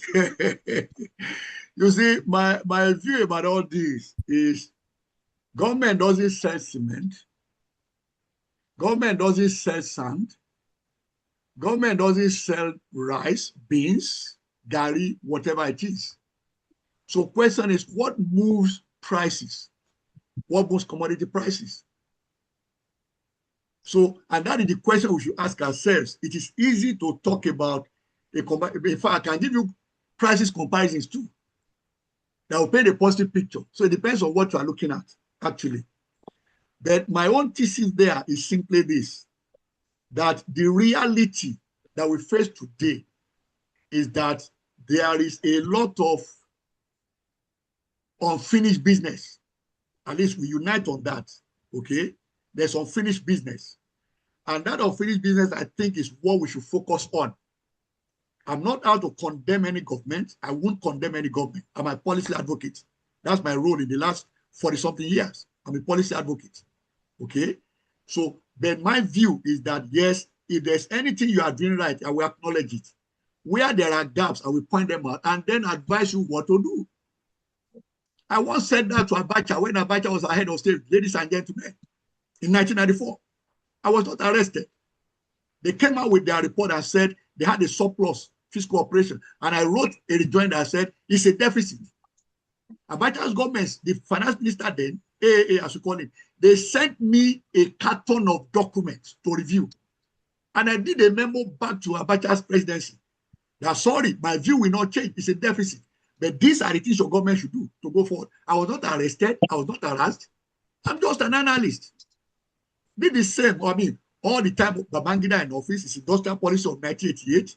Is, you know, this tariff structure of 1987. I was a part of all of that, all the way. So my position always is that if you are doing something right, I will acknowledge it. If there are gaps, I will say it and then follow with what I recommend. My recommendation is still the same. Reforms are good, don't reverse them. But where there are gaps, you said, yes, there are pains, no doubt. And like I said in my presentation, I call them birth pains, pangs, all right? They always follow every reform. But the question now is, how do we ameliorate those pains? That's the issue for me. So I won't throw this government out, under the bus. No, I won't. I will acknowledge what they have done right and then tell them what they are not doing right. So let them address those gaps. And then we can see reforms truly translate into transformation, as our moderator said. And that is where resilience comes. That is my view about it. Thank you so very much. Thank you very much, Prof. My boy, I know you want to say something. Could you just give it to us in like a maximum of 2 minutes so that we can wrap up the session? Thank you very much, Teslim. I don't think any government can set out to scam the people. So I think that word was too strong and I withdraw it. The point I'm making is this. I was focusing on public debt. And the point is that if government is borrowing massively, whether by revaluation or by active borrowing, and borrowing has increased by more than 50%, there should be an evidence in security of life and property, food, power, housing, healthcare, and education. All those things that minister to everybody, particularly the common man. We are not seeing it. Instead, we are seeing more people falling into poverty. So government must do something. And I said there must be a cultural change to plug leakages and to improve efficient resource allocation. We don't have enough, but there's what we call constraint optimization. Constraint optimization means you make the best of what you have. This when I mentioned coastal road and so on and so forth. So I don't want to be misunderstood, but I'm saying that there is a lot of room for this government to improve and to assure us that the interest of the common man is primary. Okay, thank you very much, Mazi Wosu. We are very appreciative of the clarification here. I want to use this opportunity to thank everybody that has been on this call. These are the kind of conversations that excite me, where we are frank, direct, and we're positive, really. This country is the only country we have, to the best of my knowledge. I don't have a dual citizenship. So I'm committed to seeing that the right things are done within the administration, any administration at all. We need to take the right policy decisions. And we can only take it when we have conversations like we're having now with people with dispassionate and independent views on how government should work for everybody, inclusiveness. And I think Prof mentioned that when he was talking about the inclusiveness of policy. So I want to thank Professor Biodun Adedipe. I want to thank Mr. Boniface, Dr. Boniface Chizie. I want to thank my Mazi, my brother Emmanuel Wosu. I want to thank David Adori for your brilliant contribution. I think I would like to recommend to the Business Hallmark team that we could continue this conversation in another event where we will take a look at what we have said now and see if there's a need for reevaluation. But I think we have more than enough to chew on today, and we can take it back, review it, look at it against the realities of the data that is presented to us, and then come up with positions that will help government improve. I like what Prof said. Really and truly, this is our country. It is not to the benefit of anybody for any government to fail. What is important is that we point out those areas that are gaps that need to be addressed. And I like every contributor to today. Objective, fair, frank, and in some instances, fierce. But in all that we have discussed, it's towards the benefit and growth of the Nigerian economy and the beneficial development of Nigerians going forward. Because that's just all it's about. How do we move from reforms that are stabilizing to reforms that are transformative, ensuring that there's an inclusiveness on the part of everybody, all households. It should be a wave that carries all boats up. And this is what Professor Abiodun Adedipe has mentioned in his presentation. I want to also urge Business Hallmark to circulate Prof's presentation. I think it's going to be the basis for several discussions in several sectors of the economy and in several different fora where policy issues of clarity, policy issues of database decision-making are taking place. So thank you very much, all the audience members who have joined this. Thank you for the brilliant, very brilliant participants. And the lead presenter, Professor Abiodun Adedipe, thank you very much. Very appreciative of this. I mean, there's some things you've said. They've forced me to take a review of my position on certain elements of policy and how to look at those policies. My team will definitely be doing some recalculations and see if those figures and your figures are in alignment. Where they're not in alignment, we will pick up the issue with you at a later date. Thank you very much, Prof. We're very grateful. I want to hand over now to the folks at Business Hallmark. It's your program. Please go ahead and take us home. Thank you.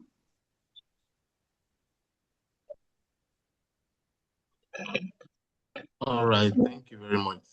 Thank you very much, Mr. Shinabe. Thank you very much to our speakers, to the discussants. It was really an insightful session. These are the kind of conversations that we would like to promote here at Business Hallmark. Insightful and engaging and thought-provoking conversations that concerns us and the nation at large.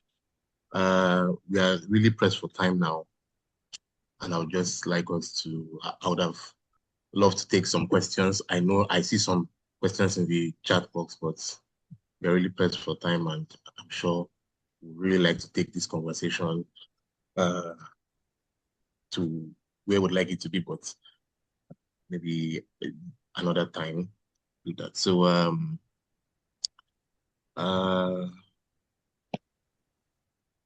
we would like to express our profound appreciation to our moderator and discussants for sharing their insights and perspectives on this very important national issue. So as we draw this session to a close, I want to invite the General Editor of Business Hallmark, Mr. Onyewa, to deliver the closing remarks and vote of thanks. Mr. Onyewa, have the floor, sir. Chibuikem, can you hear me?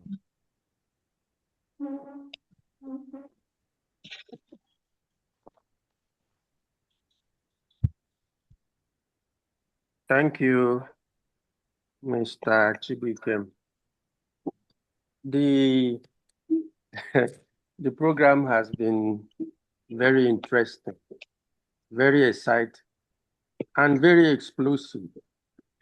This is a kind that I don't know the last time I attended this kind of event before. I thank you for this. But one thing I'm taking out from here is whatever may be happening, Professor Adedipe mentioned here that there are opportunities that we should open our eyes and take advantage of them. Prof, thank you. However, distinguished guest speaker, esteemed discussant, our moderator, ladies and gentlemen, As we come to the end of this insightful Business Hallmark Zoom lecture, I would like to express our sincere appreciation to everyone who has contributed to the success of today's event. First, we extend our heartfelt gratitude to Professor Abiodun Adedipe, our guest speaker, for delivering a thought-provoking lecture on the timely topic, Nigeria midway through reform. Are we seeing progress or just enduring pain?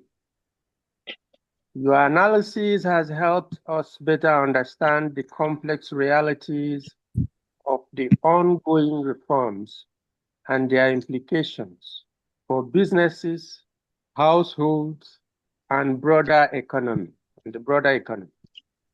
We are equally grateful to our distinguished discussant, Dr. Boniface Chize, Mr. Imawosu, and Mr. David Adonri for their valuable insights, diverse perspectives, and rich contributions. Your comments have deepened the conversation and provided practical viewpoints on the challenges and opportunities facing Nigeria at this critical stage of reform. Our special appreciation also goes to our moderator, Mr. Teslim Shitabe, Director of Prussia Nigeria Limited, for expertly guiding today's discussion, ensuring a robust exchange of ideas, and helping us navigate a complex subject with clarity and balance. Today's conversation has reinforced an important truth. Reforms are rarely easy. They often require sacrifice, patience, and resilience. Yet, the fundamental question remains whether the pain being experienced today will translate into sustainable gains tomorrow. While opinions may differ, one thing is clear: Nigeria's future depends on consistent policies, effective implementation, strong institutions, and the collective commitment of government, businesses, and citizens alike. The discussions today remind us that progress is not measured only by policy announcements, but by tangible improvements in the lives of people, the performance of businesses, the creation of jobs, and the confidence of investors. The ultimate success of any reform agenda will be judged by these outcomes. As stakeholders in Nigeria's development journey, we must continue to engage constructively, ask difficult questions, offer practical solutions, and contribute in our various capacities to building a stronger and more prosperous nation. On behalf of Business Hallmark, I thank all participants who joined us from different locations and actively followed this important discussion. Your presence and engagement have made this event worthwhile. We look forward to continuing these conversations as Nigeria's reform journey unfolds, as we collectively seek answers to the challenges and opportunities that lie ahead. Thank you once again to our speaker, discussants, moderator, and audience. I wish everyone a pleasant day and safe engagement ahead. Thank you, and God bless the Federal Republic of Nigeria. Thank you. Thank you, okay. Thank you very much. Thank you. Thank you very much, sir. Thank you, everybody. Prof. Thank you, sir. Thank you very Yes. much. Long time. Well done. Yeah, Mr. Adori. Yeah. Thank you so much. Very robust. I Okay, hope we will eventually have Professor Adedikpe's paper. I've already sent it to TBK. Check your WhatsApp. Yes, Okay. It's already there. Yes, sir. Yes, sir. Yes, sir. Okay, thank you. All right. Thank you very much, Mr. Senyawa. Distinguished guests, ladies and gentlemen, on behalf of Business Hallmark, we sincerely appreciate your participation in today's virtual lecture series. Your presence and contributions have made today's discussion both meaningful and impactful. We look forward to welcoming you to future editions of the Business Hallmark virtual lecture series. Once again, thank you for joining us. Have a pleasant afternoon. This session is hereby formally concluded. Good afternoon, everyone. Good afternoon. Thank you.